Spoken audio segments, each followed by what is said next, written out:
አገሩ ረክሷል ያቺ ምድር ረክሳለች ሶዶማውያን አሉ ማለት እኮ ነው እግዚአብሔር ሶዶማውያን እዚች ሀገር አሉ ስላሉ ይቺ ምድር እንደ ገሞራ ትነዳለች ትቃጠላለች ማለቱ ነው ልብ ላለው ለሚያስተውል ሰው ግን አይመስልንም አናስተውለው ይርታም አንጠይቅም ሰው መኖሩንም አናረጋግጥም ባክይችን ሀገር አታጥፋ ባክይ ቅርበል አክማራለው የሚማር ሰው አላገኘሁም ንጹህ ሰው አላገኘሁም ሁሉም ግብረ ሰዶም ፈጻሚ ነው 50 ንጹህ ሰው የሌለባት ሀገር ናት አሁንም እኮ ዓለም እንጃ ቢቆጠር ንጹህ ሰው ከሰዶም ብቻ አይደለም ከዝሙት ብቻ አይደለም ግማሹ ጉቦኛ ነው ሌባ ነው ግማሹ ነፍሰ ገዳይ ነው ማሹ አጋች ነው ማሹ ዘራፊ ነው ነፍሰ ገዳይ ነው ሐሰት ይመሰክራል ይገላል ከዚህ ንጹህ ይገኛል 50 ሰው እጁ ያልተ ዘፈቀ ይገኛል ወደ ሰዶም ብቻ ጣታችን አንቀስርም ዓለም ዛሬ በምን ሁኔታ እንዳለች ያንዳንዳችሁ አይን አለች አይደል ገብታል ሚሰራውን ታውታለ ዝሙቱ በይፋ ነው ትርቆቱ በይፋ ነው ግድያው በይፋ ነው ሐሰቱ በይፋ ነው ረሰዶሙ በይፋ ሆኗል ስለዚህ 50 ሰው ይገኛል እንዴ እሱ ባወቀ እንግዲህ ሲመርምረው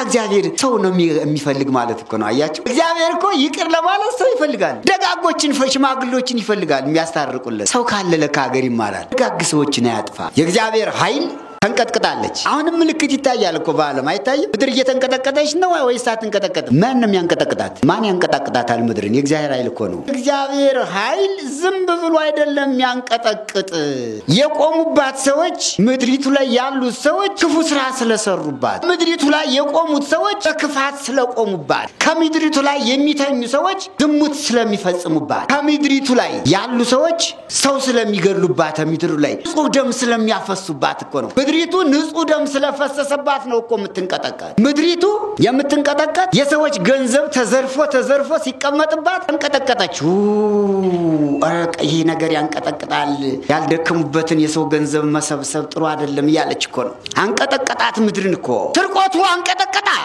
ግድያው አንቀጠቀጣት የሚፈሰው ንጹህ ደም አንቀጠቀጣት በሐሰት የሚመሰከረው ምስክር አንቀጠቀጣት ዝሙቱ አንቀጠቀጣት ውሸቱ አንቀጠቀጣት ሐሰቱ አንቀጠቀጣት ግብረ ሰዶም መስራቱ አንቀጠቀጣት መስቀሉን መካዱ አንቀጠቀጣት ድንግል ማርያምን አታማለድ ማለቱ አንቀጠቀጣት የቅዱሳንን ቃል ኪዳን መቃወሙ አንቀጠቀጣት ጾሙን መቃወሙ አንቀጠቀጣት ስጋውን ደሙን መናቁ አንቀጠቀጣት እግዚአብሔር የለም ማለቱ አንቀጠቀጣት በርዷት ይሆን አው ያንቀጠቀጣታል የእግዚአብሔር ኃይል ነው አንዴ እግዚአብሔር የለም ስትባል ምድር እኮ ባዶ ሆነች ማለት እኮ ነው በረዳት አሁንኛ ተንቀጠቀጠ ምን ሲሆን ነው ሲበርደው ነው አይደል ፈጠራት እግዚአብሔር የለም ከተባለች እኮ ምድር ፈጣሪ የለሽም ከተባለ ልብስ አጣች በረዳት ማለት እኮ ነው በረዳት ተንቀጠቀጠች ፈጣሪ የለሽም ተባለች በረዳት ተንቀጠቀጠች ደም ፈሰሰባት የሰው ደም እኮ ያንቀጠቅጣል አንቀጠቅጥም ያስፈራል እኮ ይሰው ደም አለልክ ሆነ እኮ ተው ምድር ትጮሃለች ይላል ነብዩ ኤርሚያስ እናንተ ተው ምድር እየጮኸችባችሁ ነው የሰውን ደም የንጹሃንን ደም መጣ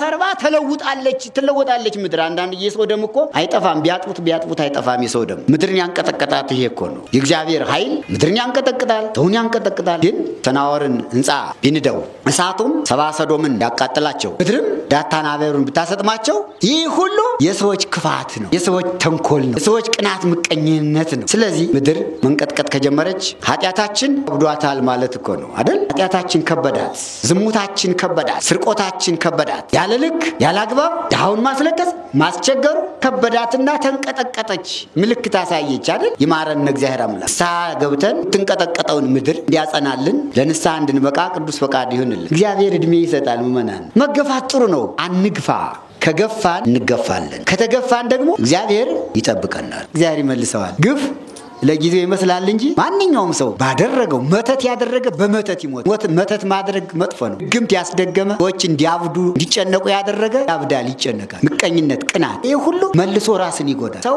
በሰራው ተንኮል ክፋት ሁሉ ዋጋውን አያጣም ምናልባት ጊዜ ሊዘገይ ይችላል እንጂ እያንዳንዱ ማንኛውም ሰው በተንኮሉ የተንኮሉን ዋጋ ያገኛል ደግሞ ማንኛውም ሰው ደግ ስራ ከሰራ በደግነቱ የደግነቱን ዋጋ አያጣም አጻፋው እንዲያ ነው ስለዚህ ደግነት ጥሩ ነው አይደል መልካም እንስራ ክፉ መስራት እንጠበቅ እንቆጠብ እግዚአብሔር ኃይል በመሬት ይገለጣል በአራቱ ባህሪያት ዳታንና አቤሮን የሚባሉ ሰዎች ክፉ ስራ ስለሰሩ እግዚአብሔር ምድር እንድትወጣቸው አድርጓል ምድር ዋጥ አድርጋቸዋለች ተንቀጥቅጣለች አሁንም ምልክት ይታያል እኮ በዓለም አይታይም ምድር እየተንቀጠቀጠች ነው ወይስ አትንቀጠቀጥም ማንንም ያንቀጠቅጣት ማን ያንቀጠቅጣታል ምድርን የእግዚአብሔር ኃይል እኮ ነው የእግዚአብሔር ኃይል ያንቀጠቅጣታል። ግን የእግዚአብሔር ኃይል ዝም ብሎ አይደለም ያንቀጠቅጥ። የቆሙባት ሰዎች ምድሪቱ ላይ ያሉት ሰዎች ክፉ ስራ ስለሰሩባት፣ ከምድሪቱ ላይ የቆሙት ሰዎች በክፋት ስለቆሙባት፣ ከምድሪቱ ላይ የሚተኙ ሰዎች ዝሙት ስለሚፈጽሙባት፣ ከምድሪቱ ላይ ያሉ ሰዎች ሰው ስለሚገድሉባት፣ ምድሩ ላይ ንጹህ ደም ስለሚያፈሱባት እኮ ነው። ምድሪቱ ንጹህ ደም ስለፈሰሰባት ነው እኮ የምትንቀጠቀጥ። ምድሪቱ የምትንቀጠቀጥ የሰዎች ገንዘብ ተዘርፎ ሲቀመጥባት ተንቀጠቀጠች። ይሄ ነገር ያንቀጠቅጣል፣ ያልደከሙበትን የሰው ገንዘብ መሰብሰብ ጥሩ አይደለም እያለች እኮ ነው። አንቀጠቀጣት ምድርን እኮ። ስርቆቱ አንቀጠቀጣት፣ ግድያው አንቀጠቀጣት፣ የሚፈሰው ንጹህ ደም አንቀጠቀጣት፣ በሐሰት የሚመሰከረው ምስክር አንቀጠቀጣት፣ ዝሙቱ አንቀጠቀጣት፣ ውሸቱ አንቀጠቀጣት፣ ሐሰቱ አንቀጠቀጣት፣ ግብረ ሰዶም መስራቱ አንቀጠቀጣት፣ መስቀሉን መካዱ አንቀጠቀጣት፣ ድንግል ማርያምን አታማልድ ማለቱ አንቀጠቀጣት፣ የቅዱሳንን ቃል ኪዳን መቃወሙ አንቀጠቀጣት፣ ጾሙን መቃወሙ አንቀጠቀጣት፣ ስጋውን ደሙን መናቁ አንቀጠቀጣት፣ እግዚአብሔር የለም ማለቱ አንቀጠቀጣት። በርዷት ይሆን? አዎ ያንቀጠቅጣታል። የእግዚአብሔር ኃይል ነው። አንዴ እግዚአብሔር የለም ስትባል ምድር እኮ ባዶ ሆነች ማለት እኮ ነው። በረዳት። አሁን እኛ ተንቀጠቀጠ ምንል ምን ሲሆን ነው? ሲበርደው ነው አይደል? የፈጠራት እግዚአብሔር የለም ከተባለች እኮ ምድር ፈጣሪ የለሽም ከተባለች ልብስ አጣች፣ በረዳት ማለት እኮ ነው። በረዳት ተንቀጠቀጠች፣ ፈጣሪ የለሽም ተባለች። በረዳት ተንቀጠቀጠች፣ ደም ፈሰሰባት። የሰው ደም እኮ ያንቀጠቅጣል። አንቀጠቅጥም? ያስፈራል እኮ የሰው ደም። ያለ ልክ ሆነ እኮ። ኧረ ተው ምድር ትጮኻለች ይላል ነቢዩ ኤርምያስ። እናንተ ተው ምድር እየጮኸችባችሁ ነው። የሰውን ደም የንጹሃንን ደም መጣ ሰርባ ትለወጣለች ምድር። አንዳንድ የሰው ደም እኮ አይጠፋም፣ ቢያጥቡት አይጠፋም የሰው ደም። ምድርን ያንቀጠቀጣት ይሄ እኮ ነው። የእግዚአብሔር ኃይል ምድርን ያንቀጠቅጣል፣ ሰውን ያንቀጠቅጣል። ግን ቅድም እንዳልኩት ነፋሱም ሰናዖርን ሕንፃ ቢንደው፣ እሳቱም ሰብአ ሰዶምን ቢያቃጥላቸው፣ ምድርም ዳታን አቤሮን ብታሰጥማቸው፣ ይህ ሁሉ የሰዎች ክፋት ነው፣ የሰዎች ተንኮል ነው፣ የሰዎች ቅናት ምቀኝነት ነው። ስለዚህ ምድር መንቀጥቀጥ ከጀመረች ኃጢአታችን ከብዷታል ማለት እኮ ነው አይደል? ኃጢአታችን ከበዳት፣ ዝሙታችን ከበዳት፣ ስርቆታችን ከበዳት፣ ያለ ልክ ያለ አግባብ ድሃውን ማስለቀስ ማስቸገሩ ከበዳትና ተንቀጠቀጠች፣ ምልክት አሳየች አይደል? ይማረን እግዚአብሔር አምላክ። ንስሐ ገብተን የምትንቀጠቀጠውን ምድር እንዲያጸናልን ለንስሐ እንድንበቃ ቅዱስ ፈቃድ ይሁንልን። ነፋስ፣ እሳት፣ መሬት፣ ውሃ ነው የቀረ። ውሃ የእግዚአብሔር ኃይል መገለጫ እኮ ነው። የእግዚአብሔር ኃይል መገለጫ እኮ ነው። ማንን አጥፍቷል በውሃ? እግዚአብሔር አምላክ ግብፃውያንን። እዚህ ላይ ወደ መስቀሉ እንመጣለን። ይገርማቸዋል። በትረ ሙሴ ትመጣለች፣ የመስቀል ምሳሌ። በትረ ሙሴ የመስቀል ምሳሌ ናት። ኦሪት ዘጸአት ምዕራፍ 4 ቁጥር 2 ላይ እግዚአብሔርና ሙሴ ሲነጋገሩ እግዚአብሔር ሙሴን ሂድና ወገኖች እስራኤልን ከግብፅ አውጣልኝ ከፈርዖን ጋር ተነጋግረህ አለው። እንዴ ጌታዬ፣ እኔ ፈርዖን እኮ ታላቅ ጨካኝ፣ ለሰው የማያዝን የማይራራ ተንኮለኛ እኮ ነው። ሌላው ቀርቶ እኔን እኮ በሕፃንነቴ ከባህር ያስጣለኝ ነው አለው። እግዚአብሔር እድሜ ይሰጣል። ምእመናን መገፋት ጥሩ ነው። አንግፋ። ከገፋን እንገፋለን፣ ከተገፋን ደግሞ እግዚአብሔር ይጠብቀናል። ፈርዖን ሙሴን በ3 ወሩ ከባህር እንዲጣል ያደረገ ጨካኝ ሰው ነው። ሙሴን ብዙ ሕፃናት ወንዶቹ ከባህር ተጥለዋል። በፈርዖን ቅኝ ግዛት በፈርዖን ትእዛዝ የወሰዳችሁ ወንዶችን ጣሏቸው ከባህር ተብሎ እየወደቁ ብዙ ሕፃናት የውሃ ቀለብ ሆነው ቀርተዋል። ፍራቻ ነው ነገሩ። እስራኤል እንዳይበዙ ነው። ከበዙ ወንዶቹ ከበዙ እኛን አቸንፈው ሀገራችን ይወርሱብናል። ስለዚህ ወንዱ ይሙት ተባለ። አዋጅ። በዚያ ዘመን ሙሴ ተወለደ። ሙሴ በተወለደ ጊዜ ከፈርዖን ሂዳችሁ እያነቃችሁ ግደሉ፣ ከእናቱ ማኅፀን ሲወለድ አንድ ሕፃን ገና ብቅ ሲል እንቃርጋችሁ ግደሉት ብሎ ፋሲፓራ የሚባሉ 2 አዋላጆች ሾመ ይላል ፈርዖን። አንዳንድ ጊዜ እኮ ዘመን ከባድ ነው። እውነቱ አለመገኘት እኮ ጥሩ ነው አይደል? አለመገኘት እኮ ጥሩ ነው በእውነት። አንዳንድ ጊዜ በክፉ ዘመን አለመኖር እንዴት መታደል እኮ ነው፣ መቀደስ እኮ ነው። ሕፃናት እየታፈኑ በሚገደሉበት ዘመን መኖር በእውነት አለመኖር ይሻላል። እነዚያ 2 አዋላጆች ከነ ሙሴ ቤት ሄዱና የሙሴ እናቱ ዮካብድ ትባላለች። ልትወልድ ምጧ ደርሷል። ምጥ መጥቷል። መቼም ታውቁታላችሁ እናቶች፣ ምጥ ወደ ኋላ ተመለስ አይባልም አይደል? አስቸጋሪ ነው። እሷ ልትወልድ ስትል እነዚያ ሴቶች ደረሱ። ሕፃናትን የሚያንቁት ማለት እኮ ነው። አማራጩ ምን ይሻል ይሆን? እቺ እናት ምን ታደርግ ይሆን? ምን ማድረግ አለባት እቺ እናት? አማራጯ ወደ እግዚአብሔር መለመን ነው። እግዚአብሔርን መጠየቅ ነው። አቤቱ እግዚአብሔር አምላክ ሆይ ህዚያው ጸበል ርጭት ሂዱ ያውግዙት አባ እንዳይጮህ። የመስቀሉ ኃይል ገና ብዙ ያደርጋሉ ምእመናን። ገና ጋኔንን ማስጮህ ብቻ አይደለም፣ ኃይል ያደርጋል። ይተውት፣ አሁን ዝም ብሏል። ይተውት። የሙሴ እናት አማራጯ እግዚአብሔርን መለመን ነው። አይ የሚገርም እኮ ነው። ይህ እግዚአብሔር እኮ ቸርነቱ፣ ምሕረቱ፣ ይቅርታው፣ ፈጣንነቱ በጣም ይደንቃል እኮ። ምን አለ ቅዱስ ጳውሎስ? የመስቀሉ ነገር ለምናምን ለኛ ምንድነው አለ? የእግዚአብሔር ኃይል ነው አለ እኮ። የእግዚአብሔር ኃይል ነው። ወዲያች እናት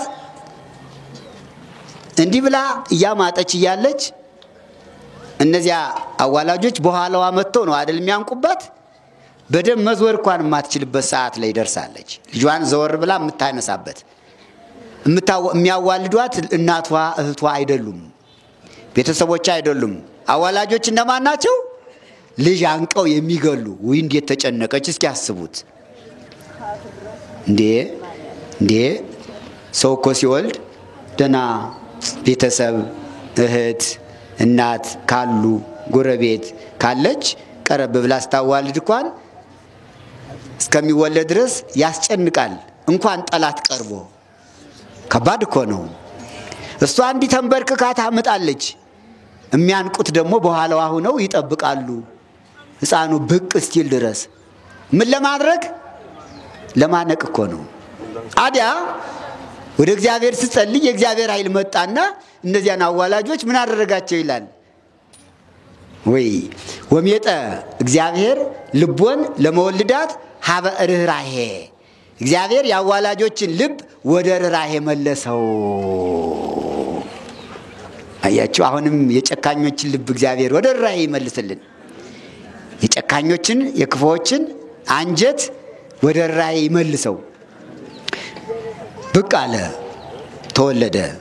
ሲያዩት ፊቱ ብርሃን በብርሃን ሆኗል። ፊቱ ብርሃን በብርሃን ብልጭ ብልጭ ወግ ወግ ወግ ሲል እነዚያ ሴቶች ወደ ኋላ ሸሻ ሸሻ። አያችሁ እግዚአብሔር እነዚያን አዋላጆች እንዴት አድርጎ ወደ ኋላ እንደመለሳቸው። ከሚወለደው ሕፃን ከፊቱ ላይ እግዚአብሔር ብርሃን አስቀመጠ፣ እንደ ፀሐይ ብርሃን ማለት ነው። ፀሐይን አሁን ሞልተን ማየት እንችላለን? አንችልም። ሙሴን እነዚያ ሴቶች ሞልተው ማየት እንዳይችሉ አደረገ እግዚአብሔር። እንዲህ ያደርጋል እኮ። ይሄ ማነው? የእግዚአብሔር ኃይል እኮ ነው። ለምናምን ለኛ የእግዚአብሔር ኃይል ነው አለ ሐዋርያው ቅዱስ ጳውሎስ። ሙሴ ሳይሞት እነዚያ አዋላጆች ምን አሉ መሰላችሁ? ለዝሰ ዘፈጠሮ ይግትሎ፣ አይ ይህንስ የፈጠረው ይግደለው እንጂ እኛ አንገለውም አሉ። አሁን ይህን ራእይ ለዓለም ቢሰጥ የፈጠረ ይግደለው እያለ ቢተው አሁን እንዲህ ዝም ብሎ የሚቀነጥሰው እንደጎመን እነዚያ ግብፃውያን ሴቶች እኮ ጥሩ ነገር ነው የተናገሩ። ምን አሉ? የፈጠረው ይግደለው እንጂ እኛ አንገድለውም። ዛሬ ግን አሁን የፈጠረው ይግደለው የሚል አንድ ሰው ይገኝ ይሆን? ያልፈጠረውን እኮ ነው የሚገል። በየመንገዱ በየቦታው ገዳይ ነው ተሰልፎ ያለ። የፈጠረው ይግደለው ሲበሉ የፈጠረው ይግደለው እንዲህ ነው የሚባል እንጂ ያልፈጠሩትን ፍጥረት መግደል አይገባም። አሁን ዓለም ዛሬ ያልፈጠረውን ነው የሚገል። መቀጥቀጥ ነው፣ መቀንጠስ ነው። በግብፃውያን ሴቶች ያናገረውን በእኛም አንደበት እንድንናገር ያድርገን። የእነሱን ራእይ በልባችን ያሳድርብን። ሰውን ምንድነው የሚባል? ምእመናን የፈጠረው ይግደለው እንጂ እኔ አልገለውም ማለት ነው። እኛ አንገለውም ብለው ራርተው ተውት እነዚያ ሴቶች። ኋላ ግን አንድ አማራጭ እንዲፈለግ እናቲቱን መከሯት። እንግዲህ ሕፃን ወንድ ነው፣ ይሙት የተባለ ወንዱ አይደለ? ሲያነጥስ ሲያለቅስ ይሰማልና ምናልባት ሌሎቹ ሰዎች መጥተው ይህን ሰምተው ወንድ መሆኑን ካረጋገጡ እኛንም ለምን ነው ያላነቃችሁ ተብለን እንድንታሰር ይሆናል። ሕፃኑም ደግሞ ይሞትባችኋል፣ መላ ፍጠሩለት ብለው መከሯቸው። እዚያ ኋላ አማራጭ የለም። ከጎረቤት ቢቀመጥም ሲያለቅስ ሲያነጥስ ይሰማል አይደል? ሌላም ቢሄድ ያው ነው። አማራጩ ሰው ከሌለበት ቦታ ማስቀመጥ ነው። ሰው የሌለበት ቦታ የት ይመስላችኋል? የት ነው? ሰው የማይውልበት፣ ሰው የማይገኝበት፣ ሰው የማይሄድበት ቦታ የት ይመስላችኋል? ባህር ነው። ባህር እናቱ ሳጥን አዘጋጅታ ባዘቶውን ምኑን አድርጋ በዚያ በልብሱ በምኑ ሸፋፍና ከባህር ወስዳ ጣለችው። ሰው ከማይገኝበት ማን እንዳያዳምጠው ነው? ሰው የተጠላበት ዘመን እኮ ነው። የነፈሮን ዘመን እኮ ሰው የተፈራበት፣ ሰው የተጠላበት፣ የሰው ድምፅ እንዳይሰማ ባህር ትሻላለች ተብሎ እኮ ነው። ባህሪቱ ትሻላለች። ድምፁን ሲያለቅስ ሰምታ አትቃወመውም። ሰውማ ከሰማ እንቆ ይገለዋል ተብሎ እኮ ነው። እንዲህ ያለ ዘመን ነበረ ምእመናን። እንዲህ ያለ የችግር ዘመን አልፏል። ቀን ቀን እህቱ ትጠብቀዋለች። ማርያም ትባላለች እህተ ሙሴ። ደግሞ አሞራ እንዳይወስደው አስቸጋሪ አይደል? ሌሊት ሌሊት ደግሞ እናቲቱ እየሄደች ታጠባለች። የወለደች አይ ችግር። እንዲህ እያለ ሲኖር የፈርዖን ልጅ ከባህር ወርዳ አንድ ቀን ሳጥኑን አየችና አይ የነጋዴዎች ሳጥን ነው አምጡት ብላ ስታይ ከፍታ ስታይ ሙሴ ሕፃን አገኘች። ደስ አላት። እግዚአብሔር ራዩን እኮ ሲያሳድር ወደ ፈርዖን ቤት ሊያስገባው እኮ ነው። እነቁት ግደሉት ካለው ከፈርዖን ቤት ገብቶ ሊበላ ሊጠጣ እኮ ነው። እንዲህ አድርጎ ይለውጣል እግዚአብሔር። ማን ነው ይህን የሚያደርግ? የእግዚአብሔር ኃይል አለ። የመስቀሉ ኃይል ለእኛ ለምናምን የእግዚአብሔር ኃይል ነው። ለሚጠፉትሳ ሞኝነት ነው አለ። እንደውም ሙሴ ስለ መስቀሉ ተናግሯል። ዕብራውያን ምዕራፍ 11 ላይ በተሐምኖ ሊቆ ሙሴ ክደ ከመይበል ወልደ ወለተ ፈርዖን። ሙሴ ካደገ በኋላ የፈርዖን ልጅ እንዳይሉት እስመ አብደረ ይምም ስለዚህ እግዚአብሔር የሚደለው ለሰዓት በኩኑ ኃጢአተ ከእነሱ ጋር ግብፃውያን ጋር ደስ ከሚለው ይልቅ ከህዝቡ ጋር መከራ መቀበል ወደረ። እስመ አይመረ ከመያቢ ትዕይርተ መስቀሉ ለክርስቶስ አለ። እንኩሉ መዛግብቲሆሙ ለግብፅ ከግብፃውያን ገንዘብ ይልቅ የመስቀሉ ተግዳሮት እንዲበልጥ አውቋልና ብሎ ቅዱስ ጳውሎስ ነው የመሰከረለት። ሙሴ መስቀልን እንዴት አድርጎ እንደሚያከብረው ሙሴ የያዛት በትር የመስቀሉ ምሳሌ እንደሆነችለት ቅዱስ ጳውሎስ በብሉይ ኪዳን ሙሴ ያደረገውን የተመኘውን የሰራውን ስራ በሐዲስ ኪዳን በወንጌል ቅዱስ ጳውሎስ ጌታ ባረገ በ8 ዓመት አምኖ በዕብራውያን መልእክቱ ላይ እስመ አይመረ ከመያቢ ትዕይርተ መስቀሉ ለክርስቶስ የክርስቶስ የመስቀሉ ተግዳሮት እንዲበልጥ አውቋል ይላል። መስቀሉን አባቶቻችን እነ ሙሴ ሁሉ በዚህ መስቀል ተጠቅመውበታል። በምሳሌው ማለት ነው። በምሳሌው ተጠቅመውበታል። የፈርዖን ልጅ አወጣችሁ ከባህር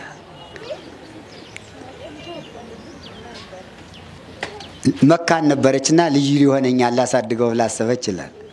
እህቷ ዚያብራ ነበረች። ልጅ ሆንሻል ትናንትና ከዕብራውያን የተጣለ ልጅ ነው አለቻት። እሺ ማን ያሳድግልኛል? እኔ ሞግዚት ላምጣልሽ አለች። እህቱ ናት እኮ አምጪልኝ አለቻት። ዳ እናቱን አመጣች። እንዲህ አድርጎ ይጠቅማል እግዚአብሔር እኮ ይጠቅማል። እግዚአብሔር እኮ እኛ ልጆቻችን ለማሳደግ ወልደን አብረውኛ ጋር እንዲያድጉ ከወደድነ እኛው ራሳችን ሞግዚት ያደርጋል። ደሞዝ ይሰጣል እኮ። አሁን ሰው የሚመስለው ደሞዝ የመንግስት ሰራተኛ ብቻ ደሞዝ የሚያገኝ ይመስለዋል። እሺ አምጪልኝ አለቻት። እናቱን ወስዳ አንቺ ይህ ልጅ ታሳድጊልኛለሽ? አዎ አሳድገዋለሁ። ጥሩ አድርገሽ አሳድጊልኝ። እሺ በወር ደሞዝሽን እከፍልሻለሁ። አያችሁ ደሞዝ እኮ ዝም ብሎ ይመጣል። ልጅ እኮ ጥቅም ነው አይደል? አዲያ አሁኑ ትውልድ ልጁን እያነቀ መጣል፣ ጽንስ ማስወረድ፣ በልጅ መጠቀም ከእግዚአብሔር ነው በረከት የሚገኝ እና ልጆቻችሁን በደንብ ማሳደግ ያስፈልጋል። ወልዶ መጣል ኃጢአት ነው፣ ነውር ነው። ጽንስ ማስወረድ ነውር ነው፣ ኃጢአት ነው። እንደ ሙሴ ይጠቅማል። ልጆች ጠቃሚዎች ናቸው። እዚያው ላይ የሙሴ እናት ደሞዝ ተቆረጠላት። ከባህር የነበረውን ሌሊት እየሄደች የምታጠበው ልጇን ከቤቷ ወስዳ ቅፍ አድርጋ ማጥባት ጀመረች። እየሳመች አብራ እንዲህ ያደርጋል። አሁንም እግዚአብሔር የተለያዩትን አንድ ያደርግልን። እናትና ልጅ ተራርቀው ሲላቀሱ የነበሩትን ሙሴና እናቱን አንድ ያደረገ አምላክ አሁንም በተለያይተው በስደት በምን ያሉትን ሁሉ ተገናኝተው አንድ እንዲሆኑ ይፍቀድ መድኃኔዓለም። ለሱ የሚሳነው ነገር የለም። ሁሉን ያደርጋል። የተለያዩትን ሀገሮች ሁሉ በሰላም አንድ ያደርጋቸው። ሙሴና እናቱን ያገናኝ አምላክ ተጣልተው በጠብ የተለያዩትን ሀገሮች ሁሉ በፍቅር አንድ ያደርጋቸው። ለጦርነት የሚተሳሰቡትን ሁሉ ከጦርነት ወደ ሰላም ይመልሳቸው። የሚሳነው ነገር የለም። ጸልዩ። አባቱ ደግሞ መጣ። የሞግዚት ባል ተብሎ የሙሴ አባት እኮ ነው። ለሱም ደግሞ በል ይከፈልሃል ተብሎ ደሞዝ ተቆረጠለት። አያችሁ እግዚአብሔር ደሞዝ ይቆርጣል አይቆርጥም? ታዲያ ልጆቻቸውን ወጣቶች እየወለዱ የሚጥሏቸው ለምንድን ነው? ሕፃንን የሚያሳድግ እግዚአብሔር አይደል እንዴ? እንደ ሙሴ ልጃቸውን ያሳድግላቸው ነበር እኮ። ባይጥሏት ያችን ሕፃን ጨካኝ ትውልድ እየጨከነ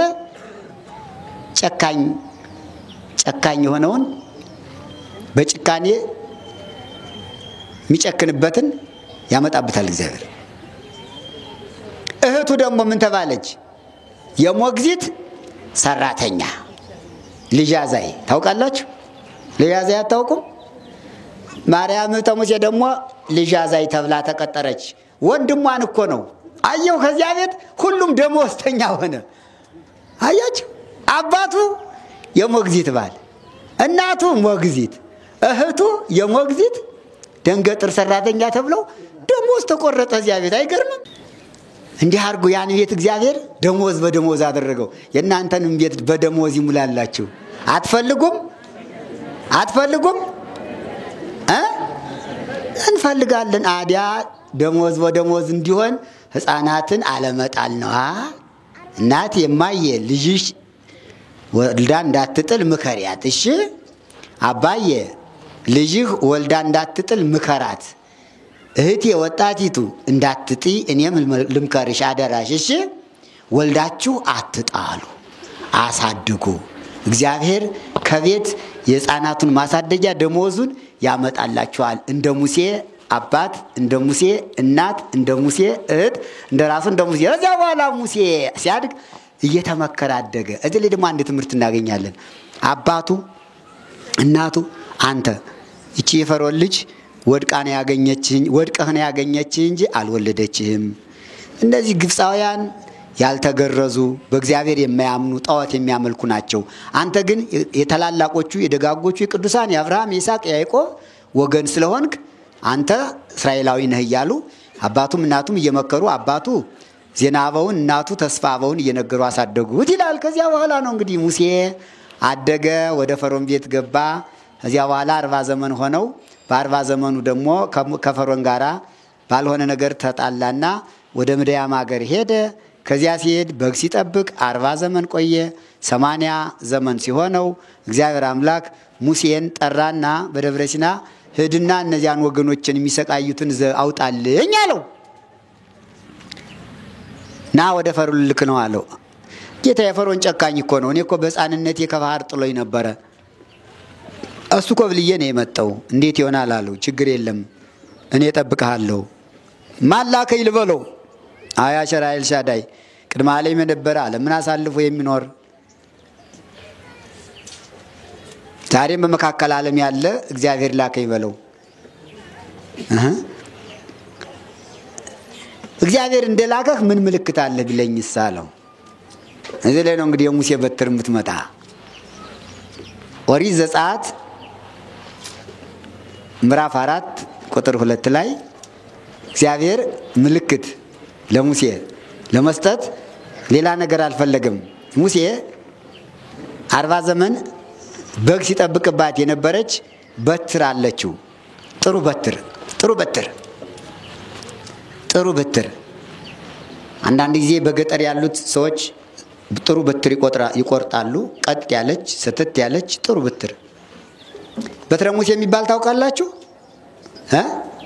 እንዴት ያለች ናት? የት ነው የምትገኝ? የት አካባቢ ነው የምትቆረጥ? 4 ማዕዘን ያላት ዋልባ ገዳሙ እሱ ነው ያለ በብዛት። በተለይ ከማይለበጣ ወደ አብረንታት ስንሄድ ውዳሴ ማርያም ምዕራፍ አለ። ማረፊያ 7 ማረፊያዎች አሉና አንዷ የመጀመሪያው ውዳሴ ማርያም ትባላለች። ከዚያ ልፍ ብለን እንደሄድነ አጠቃላይ ከዚያ አካባቢ ያለው በትረ ሙሴ ነው። እንጨቱ በትረ ሙሴ ነው ያለ። አሁንም አለ። 4 ማዕዘን ያላት ናት። ያቺ ናት። ታዲያ እግዚአብሔር ቸር ስለሆነ ከሀገራችን ከኢትዮጵያም በትረ ሙሴን አበቀልልን። ከዚያውም ደግሞ ታላቁ ገዳማችን አብረንታንት መድኃኔዓለም ስንሄድ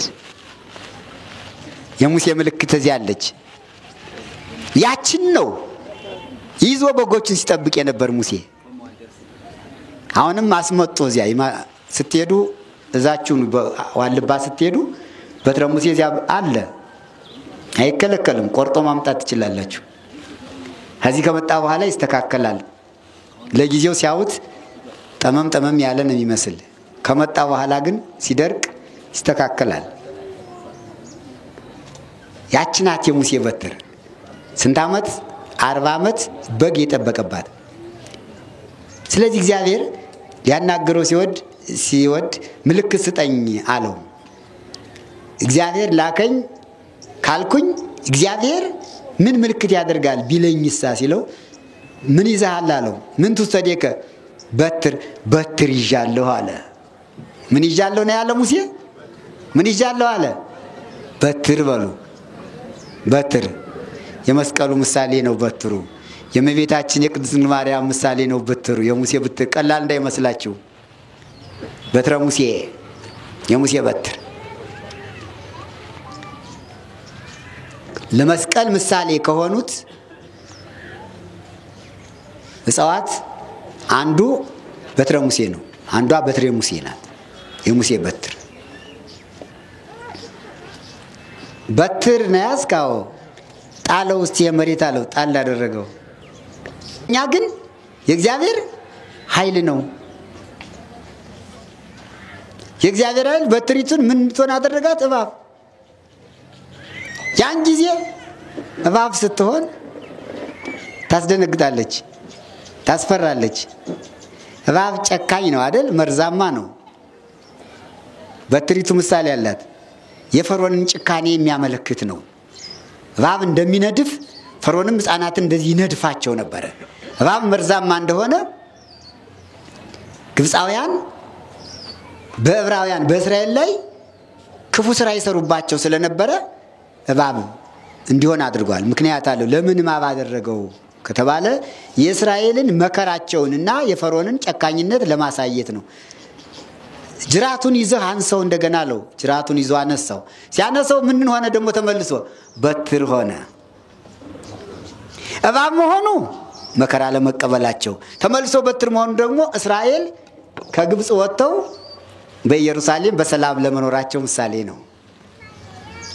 ሌላም ድገመኝ አለው። እጅን ከብብታ አግብታ አውጣው አለው። አግብተው ያወጣው ለምጽ ነጭ በረዶ መሰለ። ይሄም የመከራቸው ምሳሌ ነው። መልሳ አግብታ አውጣው አለው። መልሶ አግብቶ ቢያወጣው ምን ሆነ? ንጹህ ሆነ እጁ። እስራኤል ከፈርዖን ቅኝ ግዛት ነፃ ለመውጣታቸው ያንን ይዞ ወደ ፈርዖን ሂዶ ፈርዖን ጋር ብዙ ታምራት 9 መቅሰፍት 10ኛ ሞተ በኩር አድርጎ እስራኤልን ከግብፅ ይዟቸው ወጣ። ባጭሩ ሙሴ ታምራቱን በዚያች በትር አደረገ። ያችን በትር 9 መቅሰፍት አሳየባት። ባህሩን ይመታዋል፣ ደም ይሆናል፣ ጓጉንቸር ይወጣል፣ ሌላ ሁሉ። ያቺ ሙሴ በትር ታምረኛ ናት። ሲዋላ ፈርዖን የበኩር ልጅ ነበርና ሞተ። ማን ነው በኩሩ ሲሞት ውጣልኝ ያለው ሙሴን እስራኤልን ይዞ ወጣ። ባሕረ ኤርትራ ደረሱ። ያቺ በትር ናት እንግዲህ ባሕረ ኤርትራን የከፈለች የሙሴ በትር ምዕመናን መስቀሉ ለመድረስ ነው። ከባህሩ ሲደርሱ ግብፃውያን ተከተሏቸውና ሙሴ በትሩን እንደያዘ ከባህሩ ዳር ነበረ። እስራኤል ፈሩ፣ ተጨነቁ። ፈርዖን ሰራዊቱን ይዞ ተከተላቸው። ምን አለው እግዚአብሔር ሙሴን? ዝብጥ አለ ባሕር፣ በያዝከው በትር ባሕረ ኤርትራን ምተው ክፈለው አለው። ያቺ በትር ኃይለኛ ናት፣ ባህር ትከፍላለች። መስቀሉ ብዙ ምስጢር ነው ያለው። ባሕረ ገሃነም የተከፈለበት የክርስቶስ መስቀል ነው ዛሬ የምናከብረው በዓለ መስቀል። የሙሴ በትር ምሳሌ የሆነለት ማለት ነው። ሲመታው ባህሩ ከ3 ከ4 ክፍልፍል አለ። ባሕረ ኤርትራ እስራኤል ተሻገሩ በደረቅ። እስራኤል ሲሻገሩ አይተው ግብፃውያን ገቡ። ፈርዖን እስከ ሰራዊቱ ሊወጡ ዳር ሲደርሱ በኋላ ያለው ጨርሶ ሲገባ በፊት ያለው ሊወጣ በፈረስ ተቀምጦ ሊወጣ ሲገሰግስ እንደገና እግዚአብሔር ሙሴን ባህሩን በብትርህ ምተው አለው። ሲመታው ባህሩ ድብልቅልቅልቅ አለና ፈርዖንን ከነሰራዊቱ ከዚያው አሰጠማቸው። የሙሴ በትር እስራኤልን ምን አደረገች? አሻገረች። ግብፃውያንን ምን አደረገች? አሰጠመች። 2 ስራ ሰራች። ለክፉዎች ስጥመትን መሰጠምን፣ ለበጎዎች መሻገርን ያስገኘች ናት የሙሴ በትር። ቅዱስ መስቀሉ አጋንንት፣ መናፍቃን፣ አይሁድ ድል የሚነሱበት የሚጠፉበት ገሃነም የሚገቡበት የሚሰጠሙበት ነው። ምእመናን በክርስቶስ ክርስቲያን በወልድ ውሉድ የተባሉ ምእመናን ደግሞ እንደ እስራኤል ባሕረ ገሃነምን የሚሻገሩበት ባሕረ እሳትን ተሻግረው መንግሥተ ሰማያት የሚገቡበት ነው። እስራኤል ኤርትራን ተሻግረው የት ነው የገቡ? ኢየሩሳሌም ነው የገቡ። ምእመናን ደግሞ በመስቀሉ ባፈሰሰው ደሙ በቆረሰው ስጋው በሃይማኖት በምግባር ጸንተው በኃይለ መስቀሉ ገሃነመ እሳትን ተሻግረው መንግስተ ሰማያት ለመግባታቸው ምሳሌ ነው ይላል። የመስቀሉ ኃይል ለኛ ለምንድነው የእግዚአብሔር ኃይል ነው ያለው ቅዱስ ጳውሎስ ከዚህ ጋራ አያይዞ ነው። ግብፃውያን ከባህር ውስጥ ገብተው የቀሩበት ትልቅ ምስጢር አለ። የዕብራውያን ልጆች ሕፃናት ወንዶቹ ከባህር ተጥለው ደማቸው ከዚያ ፈሶ ስለነበረ እግዚአብሔር ግፉን በግብፃውያን መለሰባቸው። ከባህር ጠልቀው ቀሩ። ማንኛውም ሰው በገደለበት መሳሪያ ይሞታል ይላል መድኃኔዓለም ክርስቶስ ለጴጥሮስ ሲነግረው እስመ ኩሉ ዘቀተለ በመጣይት ይመውት በመጣይት በሰይፍ የገደለ በሰይፍ ይሞታል፣ በጥይት የገደለ በጥይት ይሞታል፣ በደንጊያ የገደለ በደንጊያ ይሞታል፣ በብትር የገደለ በብትር ይሞታል፣ በመርዝ የገደለ በመርዝ ይሞታል። ሁሉም የእጁን ያገኛል። ይሁም ሊታወቅ አቤል ሙቷል። የገደለው ወንድሙ ቃየል ነው። በምን ነው የገደለው? በደንጊያ ነው የገደለው። ኋላ አቤል በምን ማን ነው ቃየል ኋላ በምን ሞተ? በደንጊያ። ላም የሚባል አይነ ስውር ኮሽ ኮሽ ኮሽ ሲል ሰማና ደንጊያ አገኘ። ምንድነው ኮሽ ኮሽ የሚል አውሬ ነው እንዴ አለና አይኑ እኮ ያይም ደንጊያውን አንስቶ ሲወረውር ማንን መታው? ቃየልን መታው። ቃየልን አይነ ስውር ነው የገደለው። በምን ነው የሞተ? በደንጊያ። በደንጊያ የገደለ በደንጊያ ስለሚሞት ማለት ነው።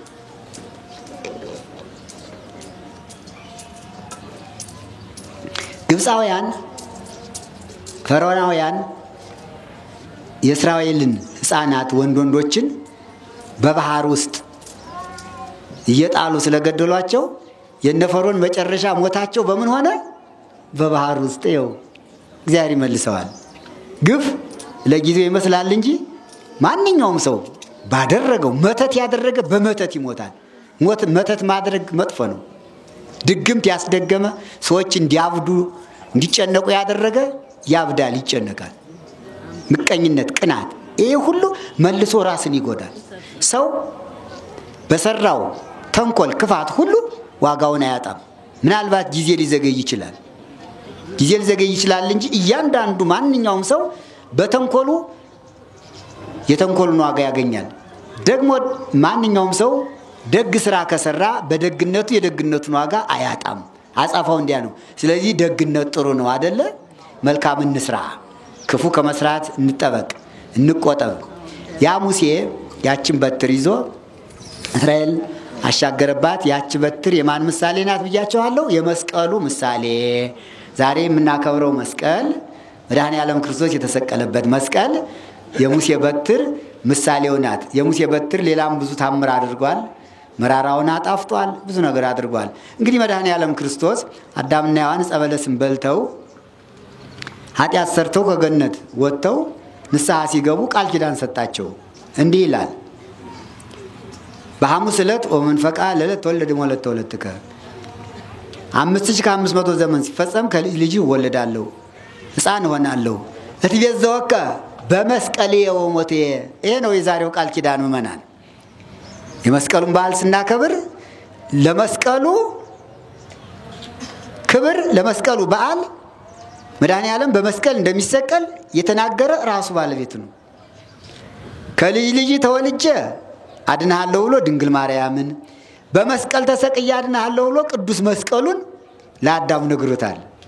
እስቲ በሉ ከልጅ ልጅህ ከድንግል ማርያም ተወልጄ በመስቀሌ ተሰቅዬ ሙቼ አድንሃለሁ።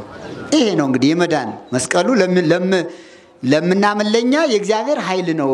እግዚአብሔር እኛን በመስቀል ተሰቅሎ ያዳነበት ነው ማለት ነው። በመስቀሌ ነው ያለው። ትቤዘወከ በመስቀሌ ወሞቴ። በመስቀሌና በሞቴ መስቀሌ ነው ያለው። አከበረው። መስቀሌ ነው ያለው። ክብር ሰጥቶታል ለመስቀሉ። መስቀሌ አርቆ እንኳን በመስቀል አላለም። በመስቀሌ እንዴ በመስቀሌ። ይህ መስቀል የመድኃኔዓለም መስቀል ነው። መድኃኔዓለም የተሸከመው መስቀል ነው። መድኃኔዓለም የተሰቀለበት መስቀል ነው። መድኃኔዓለም ዓለምን ያዳነበት መስቀል ነው። ስጋውን የቆረሰበት ደሙን ያፈሰሰበት ቅዱስ መስቀል ነው። መስቀሌ አለው። ጊዜው ሲደርስ ይህን ቃል ለመፈጸም ከሰማያ ሰማያት ወረደ፣ ከቅድስት ድንግል ማርያም ተወለደ። በ30 ዓመቱ ተጠምቆ 40 ቀንና 40 ሌሊት ገዳመ ቆሮንቶስ ጾሞ ተመልሶ 3 ዓመት ከ3 ወር ወንጌልን አስተምሮ በዕለተ ዓርብ በዚህ መስቀል ተሰቀለ። ቀኑ ደረሰ። ከልጅ ይወለዳለሁ ያለው ቀን ሲደርስ ተወለደ። በመስቀል ተሰቀላለሁ ያለበት ቀን ሲደርስ ይኸው በመስቀል ተሰቀለ። የመስቀሉ ቀን ደረሰ። አይሁድ መስቀል አዘጋጁ። በመስቀል ላይ እንዲሰቀል አደረጉ። ሰቀሉት። በተሰቀለ ጊዜ በዚህ መስቀል ላይ 7 ተአምራት አደረገ። በሰማይ 3 በምድር 4። በሰማይ ፀሐይ ጨለመ፣ ጨረቃ ደም መሰለ፣ ከዋክብት ረገፉ።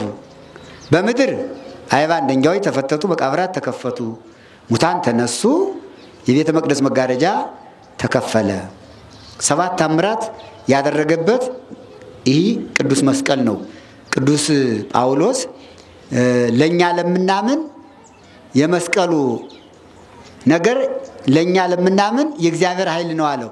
የእግዚአብሔር ኃይል የተገለጠበት መስቀል ይሄ ነው። ምን ተገለጠ?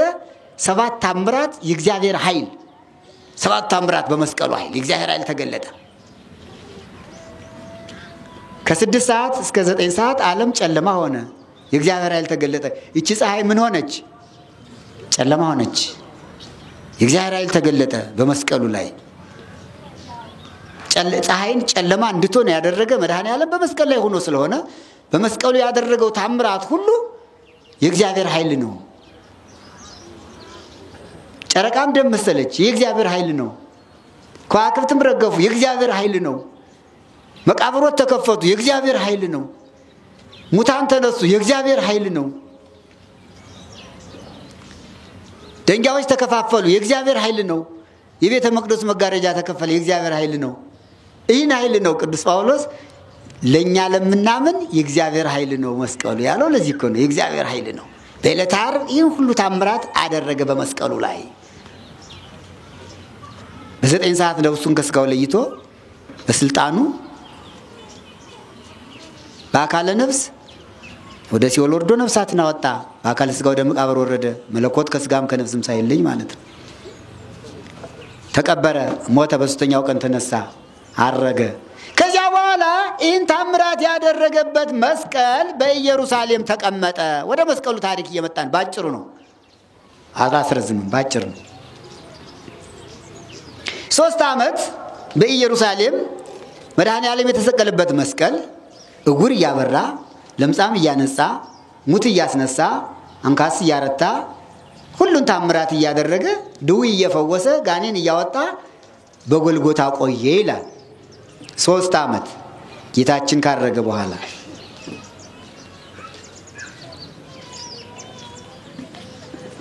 በዚህ 3 ዓመት ቆይታ ብዙ ሰዎች ዳኑ፣ ተፈወሱ።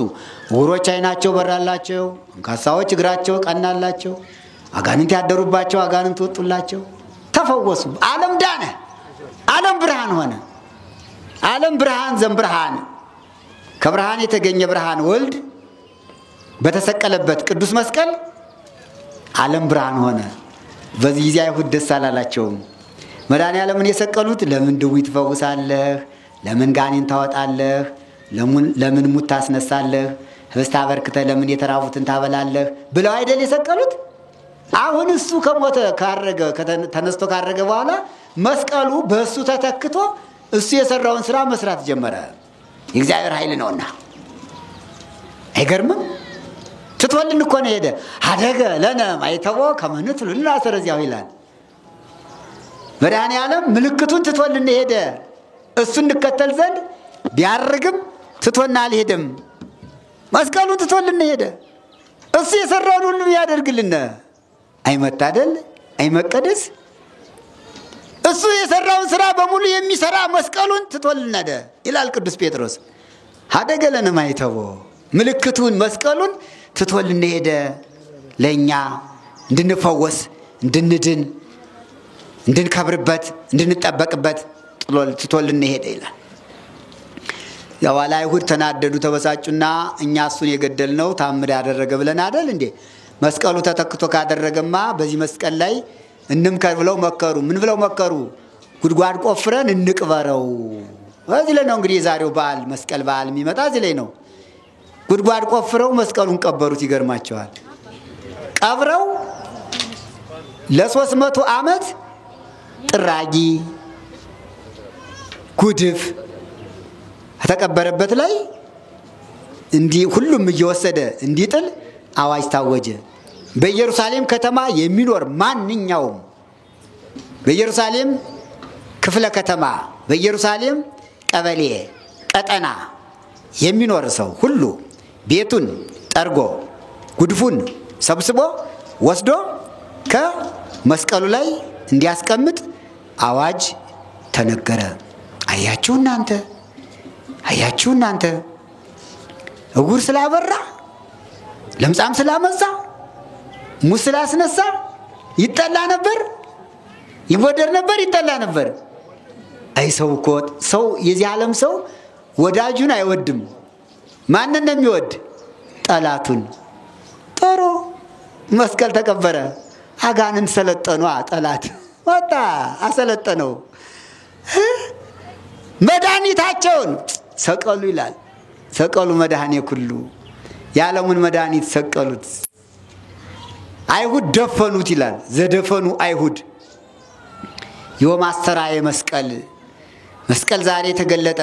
ዘደፈኑ አይሁድ በጎልጎታ መካን አይሁድ በጎልጎታ የቀበሩት መስቀል ዛሬ ወጣ ይላል ቅዱስ ያሬድ። እንግዲህ መስቀል ከሌለ ሰው ሁሉ በሽተኛ ሊሆን ነው። መስቀል ከተቀበረ አጋንንትን ማን ያርቃቸው ይሆን? ለምጻሞችን ማን ያነጻቸው ይሆን? ዕውሮችን ማን አይናቸውን ያበራላቸው ይሆን? መስማት የተሳናቸው ጆሮአቸውን ማን ያድናቸው ይሆን? ማን ያድን ይሆን?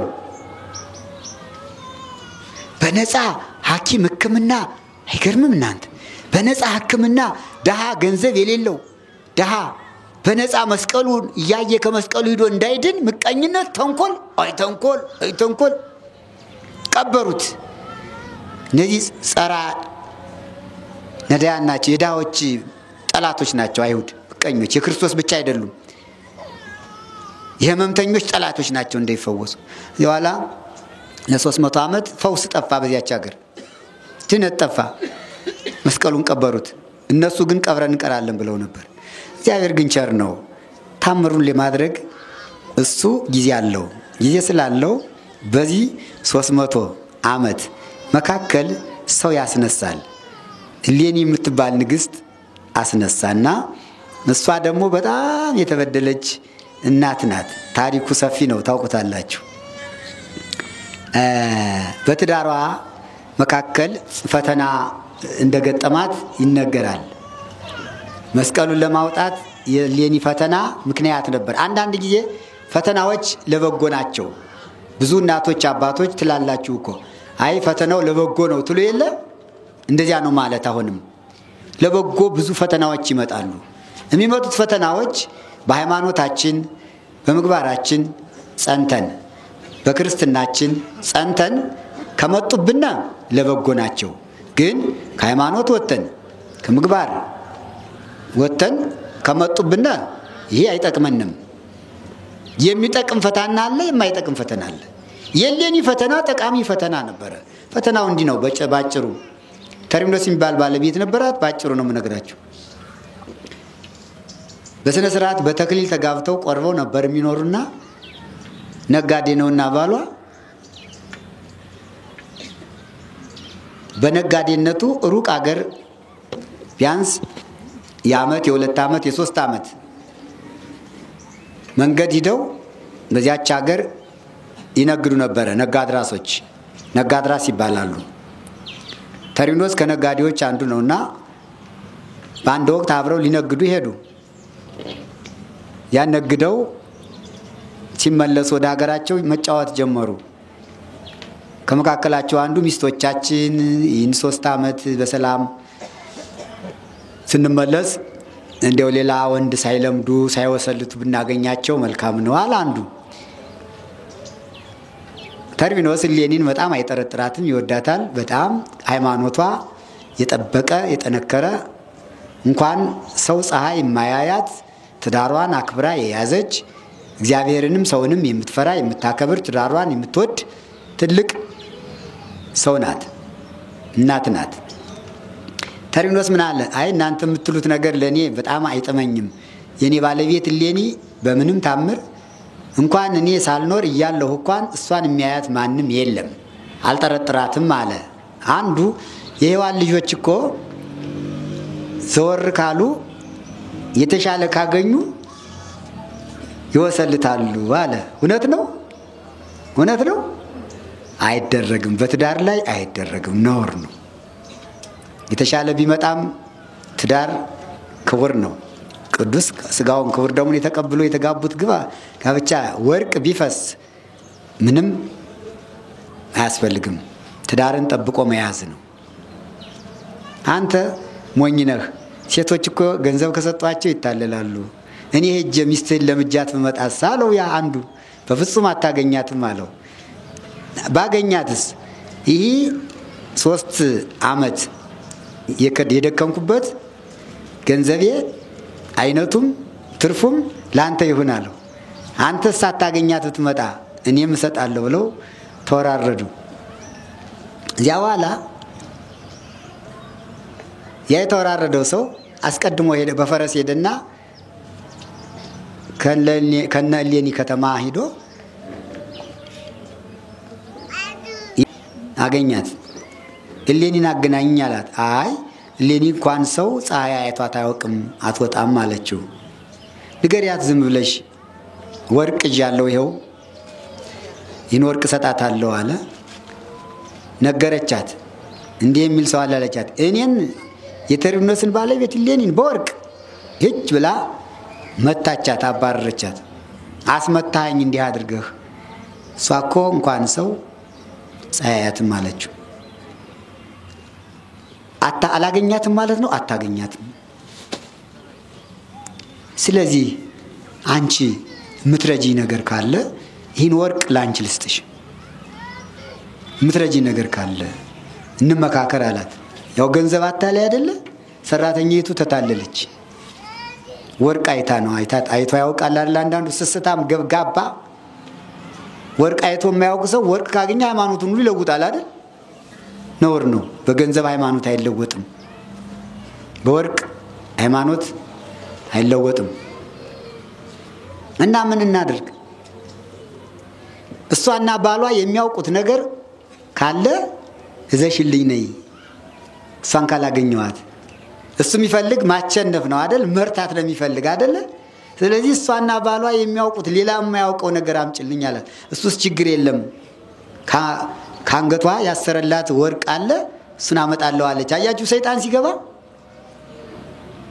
በዚህ ተስማሙ። አንተ ደግሞ አስወራ አለችው። ምን ልበል? ነጋዳያን መጡ፣ የብስ ረገጡ። ነጋዳያን ከባህር ወጥተው ከየብስ ደርሰዋል፣ ተዘጋጁ እያልክ አዋጅ አስነግር በከተማው አለችው። እሺ አለ። ነጋዳያን መጥተዋል፣ ተዘጋጁ፣ የነጋዳያን ሚስቶች እያለ አዋጅ ሲነግር ያቺ ሰራተኛ ገባችና እሌኒ ምን አለቻት? እትዬ ነጋዴዎች መጥተዋል እየተባለ ነው፣ ተዘጋጁ እየተባለ ነው። ገላሽን ታጠቢ፣ ጸጉርሽን ታሸሚ፣ ሽቱ ዝገቢ አለቻት። ነው? አዎ መልካም እሺ አለች። ከተክል ቦታ ወጣች። ተርሚኖስ ለውድ ባለቤቱ ለቅድስት እሌኒ እንቁ አስሮላት ነበር። እዚህ ደረቷ ላይ እንቁ ነው፣ ወርቅ እንዳይመስላችሁ እንቁ ነው። እንቁ ማለት ከወርቅ በላይ ብርሃን የሚያበራ ሁለቱ የሚተያዩበት በጨለማ እንዳሁኑ እንደ አምፖል ማለት ነው። አምፖል ስናበራው እንደሚያሳየነ ያ እንቁ ከዚህ ላይ አስሮላት ሁለቱ ተርሚኖስ ባለቤቷና እሷ ይተያዩበት ነበረ። ጨለማ አልነበረም። ያን ነበር ያሰረላት በጣም ስለሚወዳት። እንቁ ባሉ እስቲ ምእመናን እንቁ ታውቃላችሁ? እንቁ አስሮላት ነበር። ገላዋን ስታጠብ ያን እንቁ ውልቅ አድርጋ አስቀመጠችው። ያንገቷን ሀብልም አስቀመጠችው። የፀጉሯን ወርቅም አስቀመጠችው። በሙሉ አስቀመጠች። ገላዋን ታጠበች። ከዚያ በኋላ ያቺ ሰራተኛ እሷ ገና ልብስ ሳትለብስ እንድትረሳው ማለት ነው ጥቅልል አደረገችና ዘወር አድርጋ አስቀመጠችባት። አያችሁ እዚህ ያድነን እግዚአብሔር አምላክ።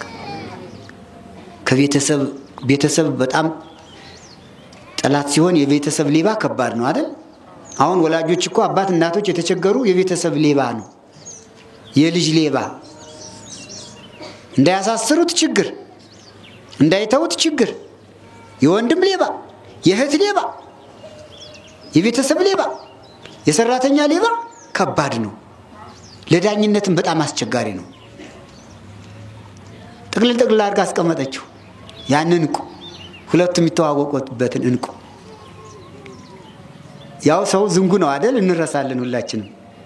እሌኒ ረስታው ከቤት ገባች ከታጠበች በኋላ ገለዋል። ያቺ ሰራተኛ እሌኒ ወደ ቤት ስትገባ ያንን ጠቅልላ ያስቀመጠችውን ወርቅ እንቁ ወስዳ ለዚያ ነጋዴ ሰጠችው። እዚያ ነጋዴ ሰጠች። ሰው እኮ በእውነቱ ሳያጠፋ ጥፋተኛ እየተባለ ያለ በደሉ ብዙ የሚታሰር ሰው አለ አይደል? ብዙ የሚገረፍ ሰው አለ፣ ብዙ የሚጨነቅ ሰው አለ። እግዚአብሔር ብቻ ግፉን የሚያውቅለት። ወስዳ ሰጠችው። ያ ነጋዴ ሄደ ከእሌኒ ባለቤት ከተርሚኖስ ደረሰ። እንዴት ነው መጣለው? እንዴ ለምጃት ወድጃት አግኝቻት ፈቃዴን ሁሉ ፈጽሜ መጣው አለው። ውሸትክን ነው አለው። አይ አንተ አታምንም። ሌላው ይቅርና አለ እሷን ይቅርና አንተ የሰጣሃትን ስጦታ በሙሉ ሰጣኛለች አለው። አያቸው እንቁን እኮ ነው። አትሰጥህም፣ ውሸትክን ነው። አወጣና ይህ እንቁ የማን ነው አለው። ደግሞ ጽሑፍ አለው ለእሌኒ ለውድ ባለቤቴ ለእሌኒ ማስታወሻ ይሁን ብሎ አንቁ ላይ ስሟን ጽፎበታል እሌኒ ብሎ። አያችሁ ሌላ እንቁ ነው አይ ሌላ ተመሳሳይ ነው እንዳይል ስሟ ተጽፎበታል። የሱም ስም ተጽፏል። እኔ ተርቢኖስ ለውድ ባለቤቴ ለእሌኒ ይህን እንቁ ለማስታወሻ ሰጥቻታለሁ ብሎ አጽፎበታል። አውጥቶ እንካ ብሎ ሲያሳየው ደነገጠ።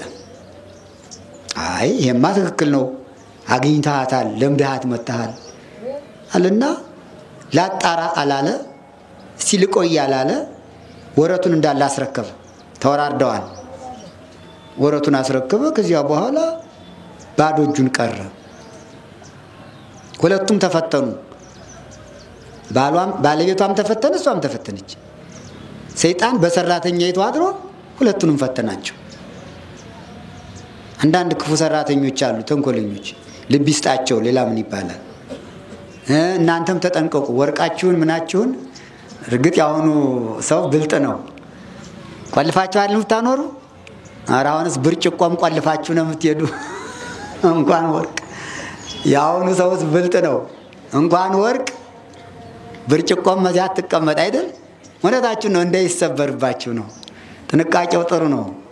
ያለ አግባብ ደግሞ አትጨቁኗቸው። እሺ ሰራተኛ አይጨቆንም። ለሰራተኞችም ልብ ይስጣቸው፣ ለእመቤቶችም ልብ ይስጣቸው። ያ በኋላ መጣ። ሌሎቹ ነጋዴዎች እንዳለ ሀብታቸውን ንብረታቸውን ይዘው ሲገቡ ተርቢኖስ ግን ባዶ እጁን ገባ። ተዘርፏል፣ ተቀምጧል። ገቡ ነጋዴዎች። ከከተማው ሲገቡ ደስታ ሆነ። እሌኒም መጥቷል ስለተባለ ደግሳ አዘጋጅታ ትጠብቃለች። የምታውቀው ነገር የለም። ያን ነገር አስፈልገው ነበር፣ ለጊዜው ጠፋት። አይ አሞራው ወስዶት ነው አለቻች ክፉ ሰራተኛ። እውነቷን ነው። አሞራም አሞራ ለአሞራ የሰጠችው እሷ ናት። ለቆራ እሷም አሞራ ናት፣ ወሳጁም አሞራ። ሁለት አሞራዎች ወሰዱባትና እስቲ ልፈልጋለች። ወጣች፣ ገባች። አረ እትዬ አላገኘሁትም፣ አሞራው ወስዶታል አለች። አንዳንድ ጊዜ እኮ ሰው ራሱን ይሰይማል። አሞራም ወስጀዋለሁ እያለ የራሷን ነው። የዮሴፍ ወንድሞች ወንድማቸውን ዮሴፍን ሽጠው ገንዘቡን ተካፈሉ። ለአባቱ ለያዕቆብ ምን ብለው ደብዳቤ ጻፉ?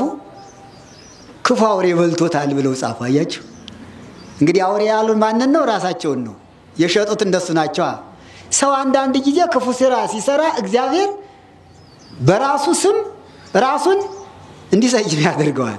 እቺ ሰራተኛ ምን አለች? ማን ወስዶታል አለች? አሞራ ወስዶታል። እኔ አሞራይቱ ወስጄዋለሁ እያለች ነው። ያወሳጁም አሞራ ነው። ሁለቱ አሞራዎች። እሌንም እንግዲህ ምን አደርጋለሁ ብላ ዝም አለች። እግዚአብሔር ሰጠ እግዚአብሔር ነሳ ነው። ደጋጎች ሰዎች ኢዮብም እንዲያ ነው ያለ። እርጥ እግዚአብሔር ነሳ ብላ ዝም አለች። መጣ ተርሚኖስ ከቤት ገባ። ሌሎቹ ደስ ብሏቸው በቤታቸው ይጫወታሉ። ምን ይላሉ እንደሚሆነው ይሆናል። እሱ ግን ገብቶ ቁጭ አለ።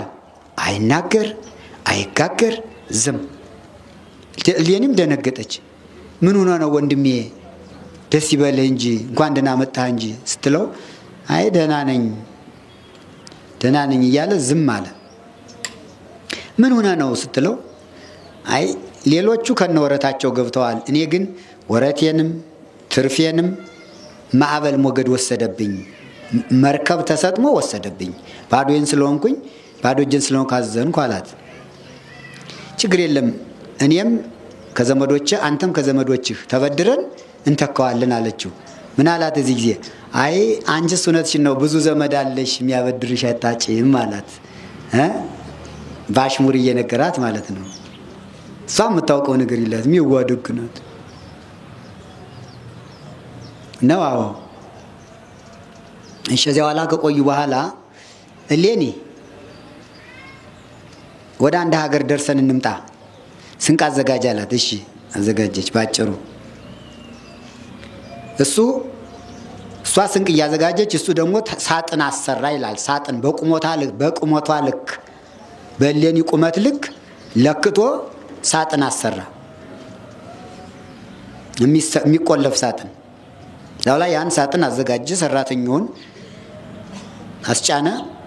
እሷም ስንቋን ይዛ አብረው ሄዱ። ከባህር ደረሱ።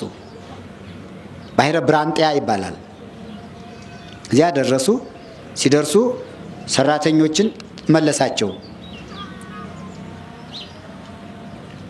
ሳጥኑን አስገባና እሌኒ አላት። አቤት። ከዚህ ሳጥን ውስጥ ግቢ።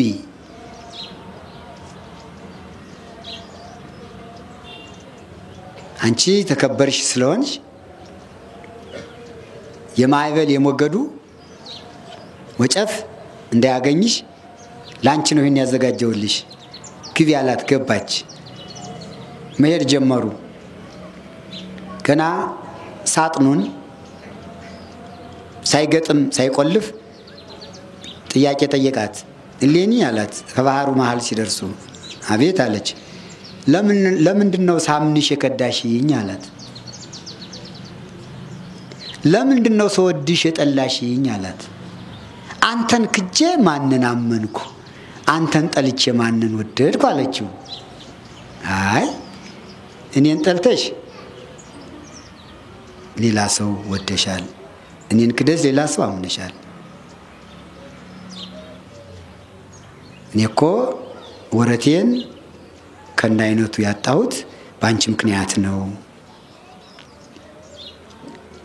በአንገትሽ ያሰርኩልሽን እንቁ ለሌላ ሰው ሰተሽዋል፣ አንቺም ከሱ ጋራ ተላምደሻል። ለምን ያደረግሽ አላት። አይ እግዚአብሔር ምስክሬ ነው፣ ይህን አላደረኩትም። ሰራተኛይቱ ናት። ነጋዴዎች መጥተዋልና ተዘጋጃለችኝ። አስቀመጥኩት። ካስቀመጥኩበት ረስቸው ገባው። እዚያ በኋላ አሞራ ወሰደው አለችኝ። እሷ ምናልባት ሰጣው ይሆናል እንጂ እኔ መልኩንም አላየሁትም፣ ድምጹንም አልሰማሁትም፣ እንቁንም አልሰጠሁትም። እመነኝ አለችው። አይ አላምንሽም። አድርገሽውም ከሆነ ስራሽ ያጥፋሽ ካላደረግሽውም ስራሽ ያውጣሽ ብሎ ሳጥኑን ገጥሞ ቆልፎ ከባህር ጣላ። ትልቅ ፈተና ነው። ከእንዲህ ያለ ፈተና ይጠብቀን መድኃኔዓለም ክርስቶስ። ከባህር እንደ ጣላት እግዚአብሔር ቸር ነውና ባህሩ ሳያሰጥማት ማይበል ሞገዱ ሳጥኑን ሳይሰብረው አዞ ጉማሬ አሳን መሪ ሳጥኑን ሰብሮ እሷንም ሳይበላት መልአኩ ቅዱስ ሚካኤልን ልኮ በሰላም ከወደቡ አደረሳት። እግዚአብሔር አምላክ ቸር ነው። ሎቱ ስብሐት ስሙ የተመሰገነ ይሁንልን። ከዚያ በኋላ የብራንጥያው ንጉስ ቁንስጣ ይባላል። ቁንስጣ ማለት የቆስጠንጢኖስ አባት ማለት ነው። ቆስጠንጢኖስ የእሌኒ ልጅ ነው። አባቱ ቁንስጣ እናቱ እሌኒ ናቸው ይባላሉ። ከዚያ ባህር አየና ያሳጥን ምንድነው እስኪ አምጡት የነጋዴዎች ወረት ይሆናል ብሎ አስመጣው። ከፍቶ አየው። ሲያይ እሌኒን እንደ ሙሴ ልክ እንደ ሙሴ ማለት ነው ይመሳሰላሉ። ሙሴ ከባህር በሳጥን ተጥሎ የፈርዖን ልጅ እንዳወጣችው እሌኒን ደግሞ ከባህር ተጥላ የብራንጥያው ንጉስ ቁንስጣ እንድትወጣ ምክንያት ሆኗል። ኃይሉ ግን የእግዚአብሔር ነው። እግዚአብሔር ነው ያወጣት፣ እግዚአብሔር ነው የጠበቃት። ሁላችንም ይጠብቀን ያውጣን። ሲያይ እንደ ፀሐይ የምታበራ መልከ መልካም ንግስት ናት። አየና እንዴ አንቺ ክርስቲያኖች አክብረው ወደው የሚጠሩሽ ማርያም የሚሉሽ አንቺ ነሽ አላት። እመቤታችን ማለት ነው። መልከ መልካም ስለነበረች እሌኒ የሰጠችው መልስ በጣም የሚደንቅ ነው። በጣም የሚገርም ነው። ምንድን አለች? እኔስ ጊዜ የጣለኝ ዘመን ያዋረደኝ ከባህር በግፍ የተጣልኩ ሴት ነኝ እንጂ የእመቤታችን የቅድስት ድንግል ማርያምስ የእግሯ አጣቢም አልሆንም፣ እግሯንም ለማጠብ አልችልም አለች። አከበረቻት ድንግል ማርያምን ወላዲተ አምላክን ወደደቻት። አይደለሁም አለች። በይ ብሎ ወሰዳት፣ ከቤቱ አስቀመጣት፣ ሚስት አደረጋት። ባጭሩ አገባት። ሲያገባት ልጅ ወለደች፣ ወንድ ልጅ። አረማዊ ነው ግን አባትየዋ አረማዊ ነው፣ ክርስቲያን አይደለም። ልጁን ቆስጠንጢኖስ አለችው። ቆስጠንጢኖስ ማለት ዝንጉርጉር ማለት ነው። ሐመልሚል ይለዋል። በአባቱ አረማዊ በእናቱ ክርስቲያናዊ ማለት ነው። ቆስጠንጢኖስ ማለት የስሙ ትርጓሜ ዝንጉርጉር ማለት ነው። እና ተሳለች። አቤቱ እግዚአብሔር አምላክ ሆይ ፈጣሪ መድኃኒቴ መድኃኔዓለም ክርስቶስ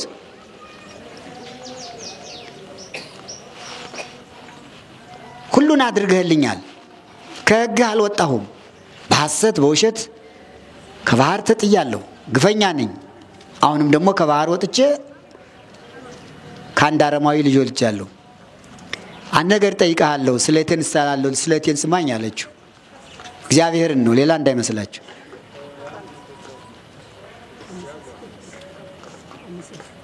ይህ ልጅ ቆስጠንጢኖስ ተጠምቆ ክርስቲያን ቢሆንልኝ በኦርቶዶክስ ተዋሕዶ ሃይማኖት እንዲኖርልኝ ብታደርግልኝ ቅዱስ መስቀልህን አይሁድ ከቀበሩበት ቦታ ፈልጌ አወጣልሃለሁ ብላ ተሳለች። ሁለት ነገር ነው። አንድ ልጅ እንዲጠመቅ ክርስቲያን እንዲሆን፣ ሁለት መስቀልህ እንዲወጣ ብላ ደስ የሚያሰኝ ነገር ለመነችው። ለምን? መድኃኔዓለም ክርስቶስ ወደዚህ ዓለም መጥቶ በመስቀል ላይ ተሰቅሎ ስጋውን የቆረሰ ደሙን ያፈሰሰ ሰውን ለማዳን ነው። ሰው እንዲጠመቅ ነው። ያመነ የተጠመቀ ይድናል፣ ያላመነ ያልተጠመቀ አይድንም አይደል ያለ። ስለዚህ ያመነ የተጠመቀው ሁሉ እንደሚድንና ሰው ሁሉ በማየ ገቦ ተጠምቆ እንዲድንለት ይወዳል።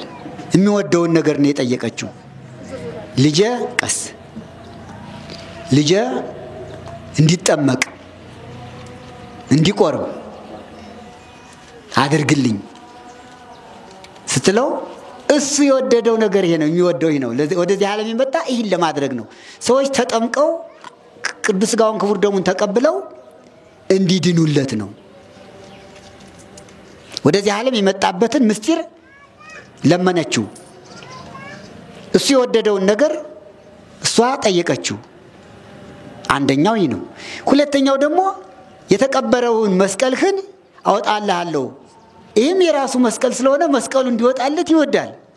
መስቀሉን ይወዳል፣ የተሰቀለበት መስቀል ስለሆነ። ሁለቱም ነገሮች እሱ የሚወዳቸው ናቸው።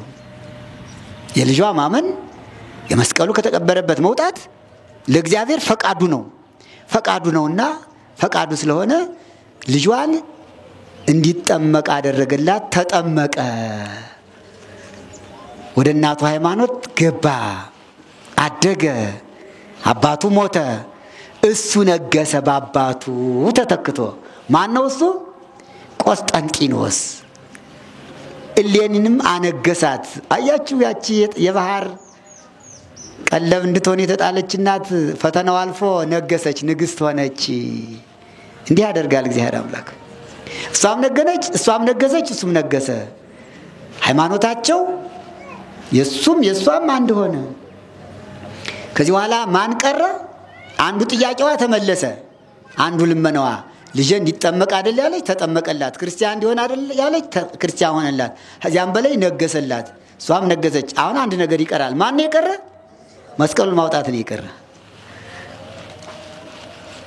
እሷ ንግስት፣ ልጇ ንጉስ። ምን ችግር አለ?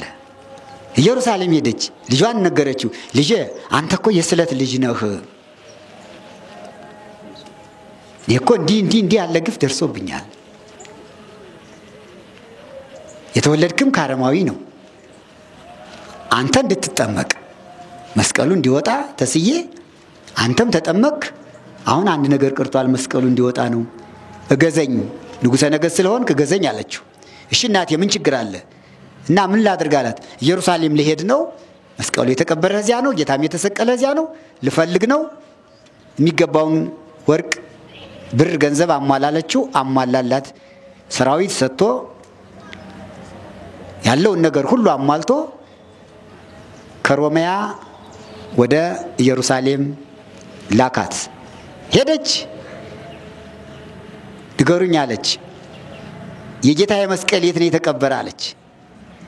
ቅዱሳት መካናትን ተሳለመች። ቤተልሔም ሄዳ የተወለደበትን፣ ናዝሬት የተጸነሰበትን፣ ደብረ ታቦር ብርሃነ መለኮቱን የገለጠበትን፣ ቤተልሔም የተወለደበትን፣ ዮርዳኖስ የተጠመቀበትን፣ ደብረ ዘይት የጸለየበትን፣ ጌቴሴማኒ የተያዘበትን፣ ፈለገ ቄድሮን የጸለየበትን፣ ቀራንዮ የተሰቀለበትን፣ ጎልጎታ የተቀበረበትን ቅዱሳት መካናትን ሁሉ ተሳለመች ኢየሩሳሌም ሂዳ። ከዚያ በኋላ አይሁድን ሰብስባ ባካችሁ የጌታዬን መስቀል የቀበሩት አይሁዶች አባቶቻችሁ ስለሆኑ ንገሩኝ አለቻቸው። 300 ዓመት ቆይቷልና ንገሩኝ አለቻቸው። አናውቅም አሏት። ካዷት። አባቶቻችን ኢየሱስ ክርስቶስ የሚባል አልሰቀሉም፣ መስቀሉንም አልቀበሩም፣ እኛም አናውቅም ብለው ካዷት።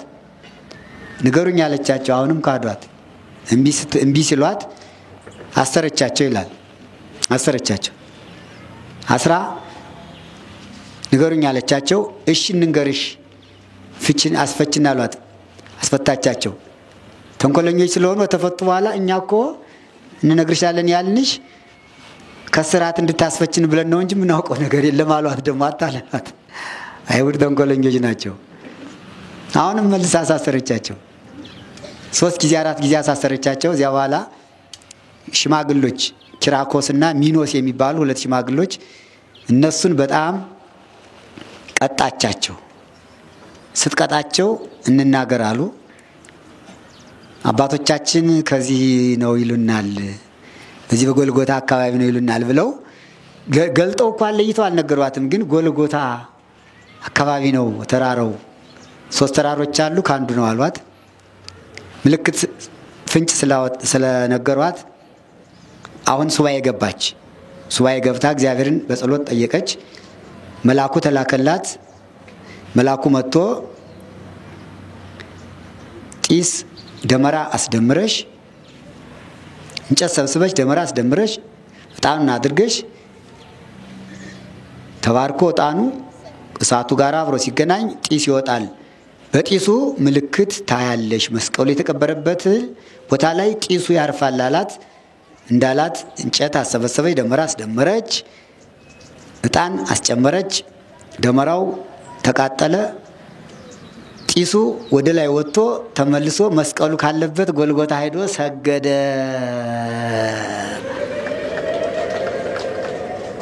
ይህ የሆነ መስከረም 17 ቀን ነው።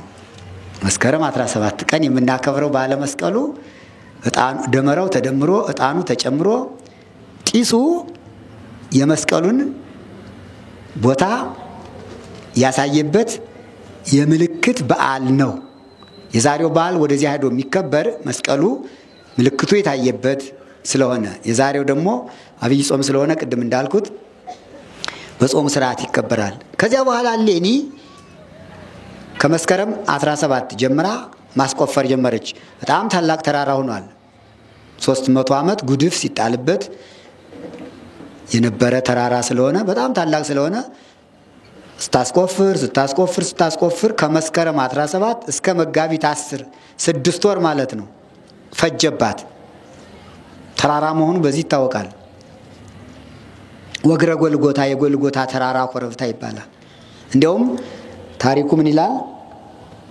ለሰራተኞች ቀንም ሌሊትም እንዲሰሩ ወርቅ ትረጭ ነበር ይላል።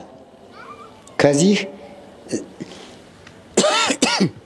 እዚህ ላይ እየተቆፈረ ቶልቶሎ ገስግሶ እዚያ ላይ እንዲደርስ እዚያ ላይ ወርቅ ታስቀምጣለች። ቶልቶሎ ገስግሶ የሄደ ያን ወርቅ ያነሳል ትላለች። ከምትከፍላቸው ክፍያ ሌላ ተጨማሪ ለማበረታታት ወርቅ ታስቀምጥ ነበር። ቆፍሮ ሄዶ እዚህን ቆፍሮ እዚያ የደረሰ ወርቅ ያነሳ ነበር። እንዲህ ያለች ነው በትጋት ያስቆፈረችው። 6 ወር ተቆፍሮ መጋቢት 10 ቀን መስቀሉ ተገኘ። የዛሬው በዓል ጸአተ መስቀል፣ መስቀል ከጉድጓድ የወጣበት በዓል ነው። የፈያታዊ ዜማና የፈያታዊ ዘጸጋም መስቀል ከላይ ተቀብሮ ነበረ። መጀመሪያ ያተገኘ አውጥታ ታምራት ካደረገ የጌታዬ መስቀል ነው ብላ ድውያን ላይ ታስቀምጠው የፈያታዊ ዜማን የፈያታዊ ዘጸጋም መስቀል ድውያ አልፈወሰም። 3ኛው መስቀል የመድኃኔዓለም መስቀል ሲገኝ ዓለም ብርሃን ሆነ። መስቀል አብርሃ በከዋክብት መስቀል እንደ ከዋክብት እንደ ሰማይ ከዋክብት አበራ። አሰርገው ሰማይን አስጌጠ። ሰማይ በከዋክብት እንደሚያሸበርቅ የመስቀሉ ብርሃን ሰማይን እንደ ኮከብ አስጌጠ። እምኩሉ ፀሐያ አራየ፣ ከዚህ ሁሉ የሚበልጥ ደግሞ እንደ ፀሐይ ሆኖ ፀሐይን ተክቶ አበራ ይላል። ፀሐይ አራየ እንደ ፀሐይ ሆኖ ዓለምን በብርሃን አስጌጠ ይላል ሊቁ ቅዱስ ያሬድ። መስቀሉ ሲታይ መስቀሉ ሲወጣ ቅድስት እሌኒ ዕውራንን፣ አንካሳንን፣ ህሙማንን፣ ድውያንን፣ ሙታንን ሰበሰበች። ምክንያቱም መስቀሉ ከመቀበሩ በፊት ብዙ ድውያንን ስለፈወሰ፣ ብዙ ህሙማንን ስላዳነ፣ ብዙ አይናቸው ማየት የተሳናቸውን ለዓይናቸው ብርሃን ስለሰጠ፣ መስማት የተሳናቸውን እንዲሰሙ ስላደረገ፣ ሙታንን ስላስነሳ፣ አጋንንትን ስላወጣ፣ ይህን ስለምታውቅ የጌታዬ መስቀል መሆኑን የማውቀው በስራው ነው ብላ ሰበሰበቻቸው። መስቀል ሲወጣ የብርሃኑ የመስቀሉ ጨረር ብርሃን እየሄደ ካይናቸው ላይ ሲያርፍ አይነ ስውሮች አይናቸው በርቶላቸው አዩ። መስቀል ብርሃን ለእውራን ይለዋል። ጆሮአቸው መስማት የተሳናቸው የብርሃኑ የመስቀሉ ብርሃን ሲያርፍባቸው ጆሮአቸው ተከፍቶላቸው ሰሙ። እግራቸው፣ እጃቸው፣ አካላቸው በደዌ የተያዘባቸው ሁሉ መስቀሉን እያዩ ተፈወሱ፣ ዳኑ። አጋንንትም እየጮሁ ወጡ። የመጨረሻው ሙታን ነበሩ። ሙታን መጡ። መስቀሉ ከሙታን አጠገብ ሆኖ ሙታን ከመስቀሉ ሲቀርቡ ሙታን ተነሱ። ሙት አስነሳ። መስቀል መንሥኤሆሙ ለሙታን፣ መስቀል ሙታንን አስነሳ። እዚያ በኋላ እሌኒ በዓሉን በደመቀ ሁኔታ አከበረች፣ ዝክሩን ዘከረች። ጎልጎታ ላይ ቤተ መቅደስ ቤተ መስቀል ሰራች። ቤተ መስቀል በሉ እስቲ፣ ቤተ መስቀል በሉ። ቤተ መስቀል የመስቀል ቤት ተሰራ። አሁን እዚህ የመስቀል ቤት ቢሰራ ደስ ይላችኋል? መድኃኔዓለም ሐምን ላይ እስቲ ያሳዩኝ፣ እስቲ ሁላችሁ አሳዩኝ። ቤተ መስቀል አሁን የት ላይ ቢሰራ ትወዳላችሁ? እስቲ እጃችሁን ሁላችሁም በአንድ እጃችሁን አውጡ እንጂ እስቲ ያሳዩኝ ጠቅሳችሁ የት ላይ ይሰራ? ማን ይባላል ስሙ አልኳችሁ? ቤተ መስቀል። ኧረ እንግዲህ የሱ ፈቃድ ይሁን የመድኃኔዓለም። እንግዲህ ቦታው የት ላይ ነው የጠቀሳችሁት? እዚያ ላይ ወይ ታምር! እናንተ ይገርማል እኮ። የሱ ፈቃድ ይሁን እንዳትረሱት እሺ።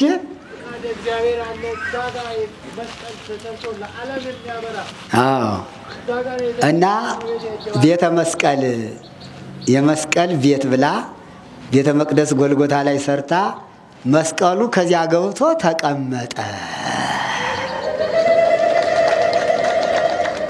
እዚያ በኋላ ወደ እስክንድሪያ፣ ከእስክንድሪያ ወደ ኢትዮጵያ ዛሬ የት ነው ያለ? ግሸን ማርያም፣ ግሸን ደብረ ከርቤ ነው ያለ መስቀሉ። እቺ ኢትዮጵያ ሀገራችን የተቀደሰች ሀገር ናት። ከመቃብር የወጣው መስቀል ዛሬ የት ነው ያለ? ኢትዮጵያን ወደዳት። ታቦተ ጽዮን አክሱም ነው ያለች፣ መስቀሉ ግሸን ነው ያለ። እንዲህ አድርጎ ሀገራችንም ቀድሶልናል። ቅዱስ ጳውሎስ ምን አለ? የመስቀሉ ነገር ለሚጠፉት ሞኝነት፣ አሁን ለአይሁድ ሞኝነት ሆኖባቸው ቀረ። ቢቀብሩትም ተቀብሮ አልቀረም፣ ወጣ፣ ሞኝነት ሆነ። ለምናምን ለኛ ግን የእግዚአብሔር ኃይል ነው። አዎ የእግዚአብሔር ኃይል ለምናምነው ለኛ መስቀሉ መጥቶ ኢትዮጵያ ተቀመጠ። ለምናምን ለኛ የእግዚአብሔር ኃይል ነው ያለው ይሄ ነው የእግዚአብሔር ኃይል። አሁን ዛሬ መስቀሉ ድውይ ይፈውሳል፣ ጋኔን ያወጣል፣ ለምጻም ያነጻል፣ ሙት ያስነሳል፣ ብዙ ታምራት ያደርጋል። መስቀል ቀሳውስት በእጃቸው ይዘው ሁሉን ይባርካሉ፣ ያሳልማሉ። ሁሉ በመስቀል ይባረካል፣ ሁሉ በመስቀል ይቀደሳል። የቤተ ክርስቲያን ጉልላቷ መስቀል ነው። ወደ ላይ እዩ ተመልከቱ። ጉልላቱ ላይ ያለ ምንድን ነው? መስቀል ነው። መስቀል መልዕልተ ኩሉ ነገር ይላል ቅዱስ ቄርሎስ በድርሳኑ። መስቀል ከሁሉ በላይ ነው። መስቀል መልዕልተ ኩሉ ነገር ያድነን እምጸር፣ መስቀል ከሁሉ በላይ ነው፣ ከጠላት ያድነናል ይላል ቅዱስ ያሬድም ብሏል። ለዚህ መስቀሉ ጉልላቱ ላይ ተቀምጧል። ሁሉ በመስቀል። እስቲ እጃችሁን ዘርጉ፣ አንድ ጊዜ እጃችሁን ዘርጉ። ዘርጉ ነው ያልኩ። እንዲህ ዘርጉ፣ እንዲህ በደንብ። አሁን ምን ሆነኛ? ምን ሆነ? መስቀልናኛ ምንድነነ? መስቀልናኛ አራያ መስቀል። ሰውን ሲፈጥረው በምን የፈጠረው? በትምህርተ መስቀል። ለዚህ እኮ ነው አዳምን ሲፈጥረው ሔዋንን ሲፈጥራት ይኸው እጃቸው እንዲህ አድርጎ ሲዘረጋ እጃችን እኛ ምን እንሆናለን? መስቀል። አንዳንድ ጊዜ ፈተና ሲበዛባችሁ እጃችሁን ዘርጉ፣ አጋንንት ይርቁላችኋል። አውሎ ነፋስ ምናምን ሲመጣ እጃችሁን እንደዚህ ዘርጉት፣ መስቀል እንሰራለን። ስለዚህ ሁሉ ነገር ያልፍልናል። ሰው በተፈጥሮ መስቀል ነው። መላእክትም ክንፋቸውን ሲዘረጉ መስቀል ናቸው፣ መስቀል ይሰራሉ። አይዋፍ ወፎች ክንፋቸውን ሲዘረጉ ምን ይሆናሉ? መስቀል። ለመስቀል ሁሉ ምሳሌው ነው። እግዚአብሔር አምላክ መስቀሉን አስቀድሞ በሰው ባይዋፍ በመላእክት ተፈጥሮ አስቀምጦታል። ስለዚህ ሁላችንም በመስቀሉ ኃይል ተጠብቀን እንድንኖር ቅዱስ ፈቃዱ ይሁንልን። እንግዲህ ዛሬው በዓል ይህን ይመስላል። ታላቅ በዓል ነው። እሌኒ ንግስት ስለቷ ተፈጽሞላት ያረፈችን በዛሬ ቀን ነው ይላል። መንና ከዚያ በኋላ ብቻዋን ሆና በጾም በጸሎት ተወስና ነው ያረፈች። ረፍቷን በዚህ ቀን ይከበራል። በዓለ መስቀሉ ከዚህ ቦታ በየወሩ በ10 ይከበራል። ወደፊትም እንደ እግዚአብሔር ፈቃድ ቤተ መስቀል እዚያ ላይ ከተሰራ ጽላቱ ከዚህ ስላለ ይገባል። ለእናንተም ውስጡ ጠቧችኋል። አሁን የውጩ ችግር ተፈቶላችኋል ይመስለኛል። በኮሚቴው ፎቶግራፉም ይታያችኋል። ለዚህ ለአጥሩ ማሰሪያ ኮሚቴ ተመርጧል።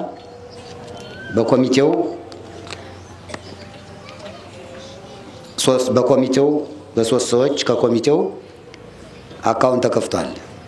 የአካውንቱ ቁጥር 1685 22 56 98 1685 22 56 98 የአካውንት ቁጥር በንግድ ባንክ በጎንደር መንበረ መንግስት መድኃኔዓለም ቤተክርስቲያን የሚሰራው የአጥሩ ገንዘብ ይህን ለማሳጠርና ወደፊት ለሚሰሩት ስራዎች ገንዘብ የሚገባበት የባንክ አካውንት ቁጥር ነው። ለአጥሩና ለሌሎችም የልማት ስራዎች ማለት ነው። በዚህ አካውንት ብታስገቡ ለቤተ ክርስቲያኑ ለመድኃኔዓለም ይደርሳል። ይህን መልእክት እንድታስተላልፉ እናስተላልፋለን አይደል? ሰፊ ቦታ አግኝታችኋል። የውስጡ ግን ገና ነው። እዚህ ቆራቢዎች ሲገቡ ይጠባቸዋል። የእሱ ፈቃድ ከሆነ ደግሞ ቅድም ጠቅሳቸው አሳይታቸዋል። እሱ ይፍቀድ። ቤተ መስቀል እዚያ ላይ ተሰርቶ ለማየት ያብቃን። ወስብሐት ለእግዚአብሔር። የመስቀሉ ነገር ለሚጠፉት ሞኝነት፣ ለምናምን ለኛ ግን የእግዚአብሔር ኃይል ነው። ኃይሉ ተገለጠበት። ኃይሉን ይስጠን። በኃይለ መስቀሉ በወልታ ረድኤቱ ይጠብቀን። የእሌኒ የቅድስት እሌኒ የንግስት ቆስጠንጢኖስ ፍቅራቸው በመስቀሉ እስከ ሞት ድረስ እንደጸና የኛም ፍቅራችን እስከ መጨረሻው ድረስ በመስቀሉ ጸንቶ እንዲኖር ፈቃዱ ይሁንልን። ለእመቤታችን ዮሐንስን ከመስቀሉ አጠገብ ቁማ ስታለቅስ ልጅ ሁንሽ ብሎ ሰጥቷታል። ዮሐንስን ደግሞ ከመስቀሉ አጠገብ ሲያለቅስ እናት ትሁን ብሎ ሰጥቶታል።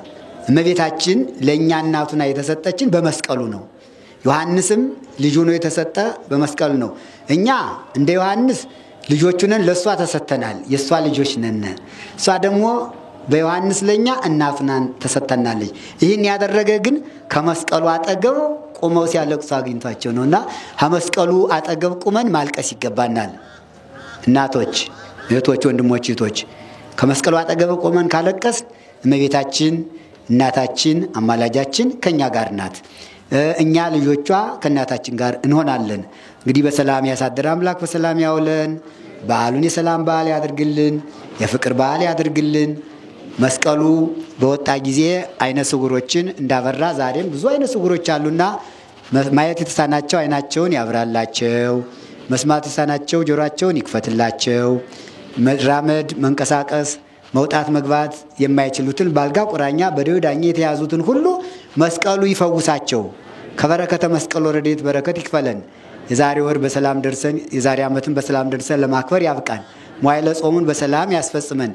ሰላም ለኪ እንድገምና እንጨርሳለን። እንደተለመደው በያላችሁበት አንገታችሁን ዝቅ ዝቅ አድርጋችሁ 3 ጊዜ ሰላም ለኪን ዘንሰግነው ለኪ ማርያም ምንን አስተወቋቂ ማለት ነው አይተባለ ማህበረና ይወብ ድንግል ባሪ ጸሎተ እግዝእትነ ማርያም ድንግል ባርታው ታበየ ነው ሲል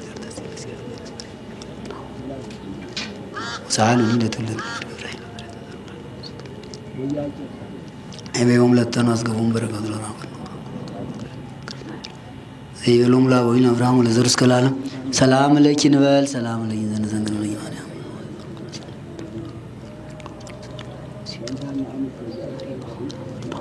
ይሄስ ያሰውቱን ሁሉ ማገበር አይላ ያለው ሁሉ ማገበር አይላ አይበይሁም ለዘነ እስከላለም ሰላም ለኪ ንበል ሰላም ለኪ ዘንሰግድ በቂ ማርያም ጸሎተ እግዝእትነ ማርያም ድንግል ወላዲተ አምላክ ማርያም ማማል አመዱ ነው ወገብረ ዲዳ ይላ ያተቀደስ በመድራይቱ ወዘረው ሙሉ ያብላል ሆነሰቱ ላይ ይላል ወናብርጅ ባይ በረከቱ ለርዋን ፈነም ረሙ ለአብርሃም ወለዘሩ እስከ ለዓለም ጊዜ ፍትኒዋን ጽኒ የማይሰሩ ለሰይጣን ሞተ መረም ተጠራው ማርያም ንጽድት ነው ለርዳማ ማለት አልዘመት ታለ ንቅድን ዘታቅፍ ይወለ ጻልኝ ሲየዘረው ገያም ይወለስ ኪስ ንርግየት ናዘኝ ይወለ ጸኔትን ከጀሮ ጽሩን ጓር ዛዘ ተጸፍቂ ትምርቱ አክለ ጽጌ ማርያም ለጊዮርጊስ ቀጸላ መንግስቱ አንቲ ኩሎ ታሰግድ ሎቶ ለኪን ይሰግዱት አይኑ ዘተገብረ ፈውስ ቅድመት ወለዲ ድንግል ቤተ ክህነት ወንስ መድኃኔ ዓለም ኮነ ደመ ኢየሱስ ክርስቶስ እሰግድ ለታምርኪ በአብራከ ስጋው ነው ከመሰገደ ለወልድ ዮሐንስ ከርስ ቀና ቀና በሉ ያላችሁበት ቀና ቀና በሉ ለአባቶቻችን ለቅዱሳን አበው ለአብርሃም ለይስሐቅ ለያዕቆብ የተለመነ አምላክ ለሁላችን ይለመነን። ለቅዱስ ኤፍሬም ለአባ ሕርያቆስ ለቅዱስ ያሬድ ለነቢያት ለሐዋርያት ለጻድቃን ለሰማዕታት ለደናግል ለመነኮሳት የተለመነች አምላክ ወላዲተ አምላክ ለሁላችን ትለመነን።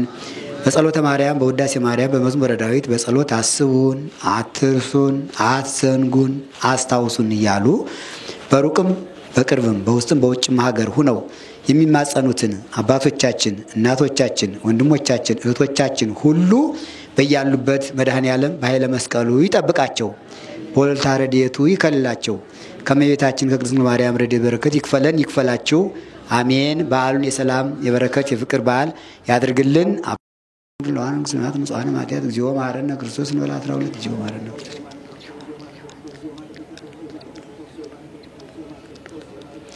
እግዚኦ መሐረነ ክርስቶስ ወበእንተ እግዝእትነ ማርያም መሐረነ ክርስቶስ እንበል 12 እንድስ ማርያም ክርስቶስ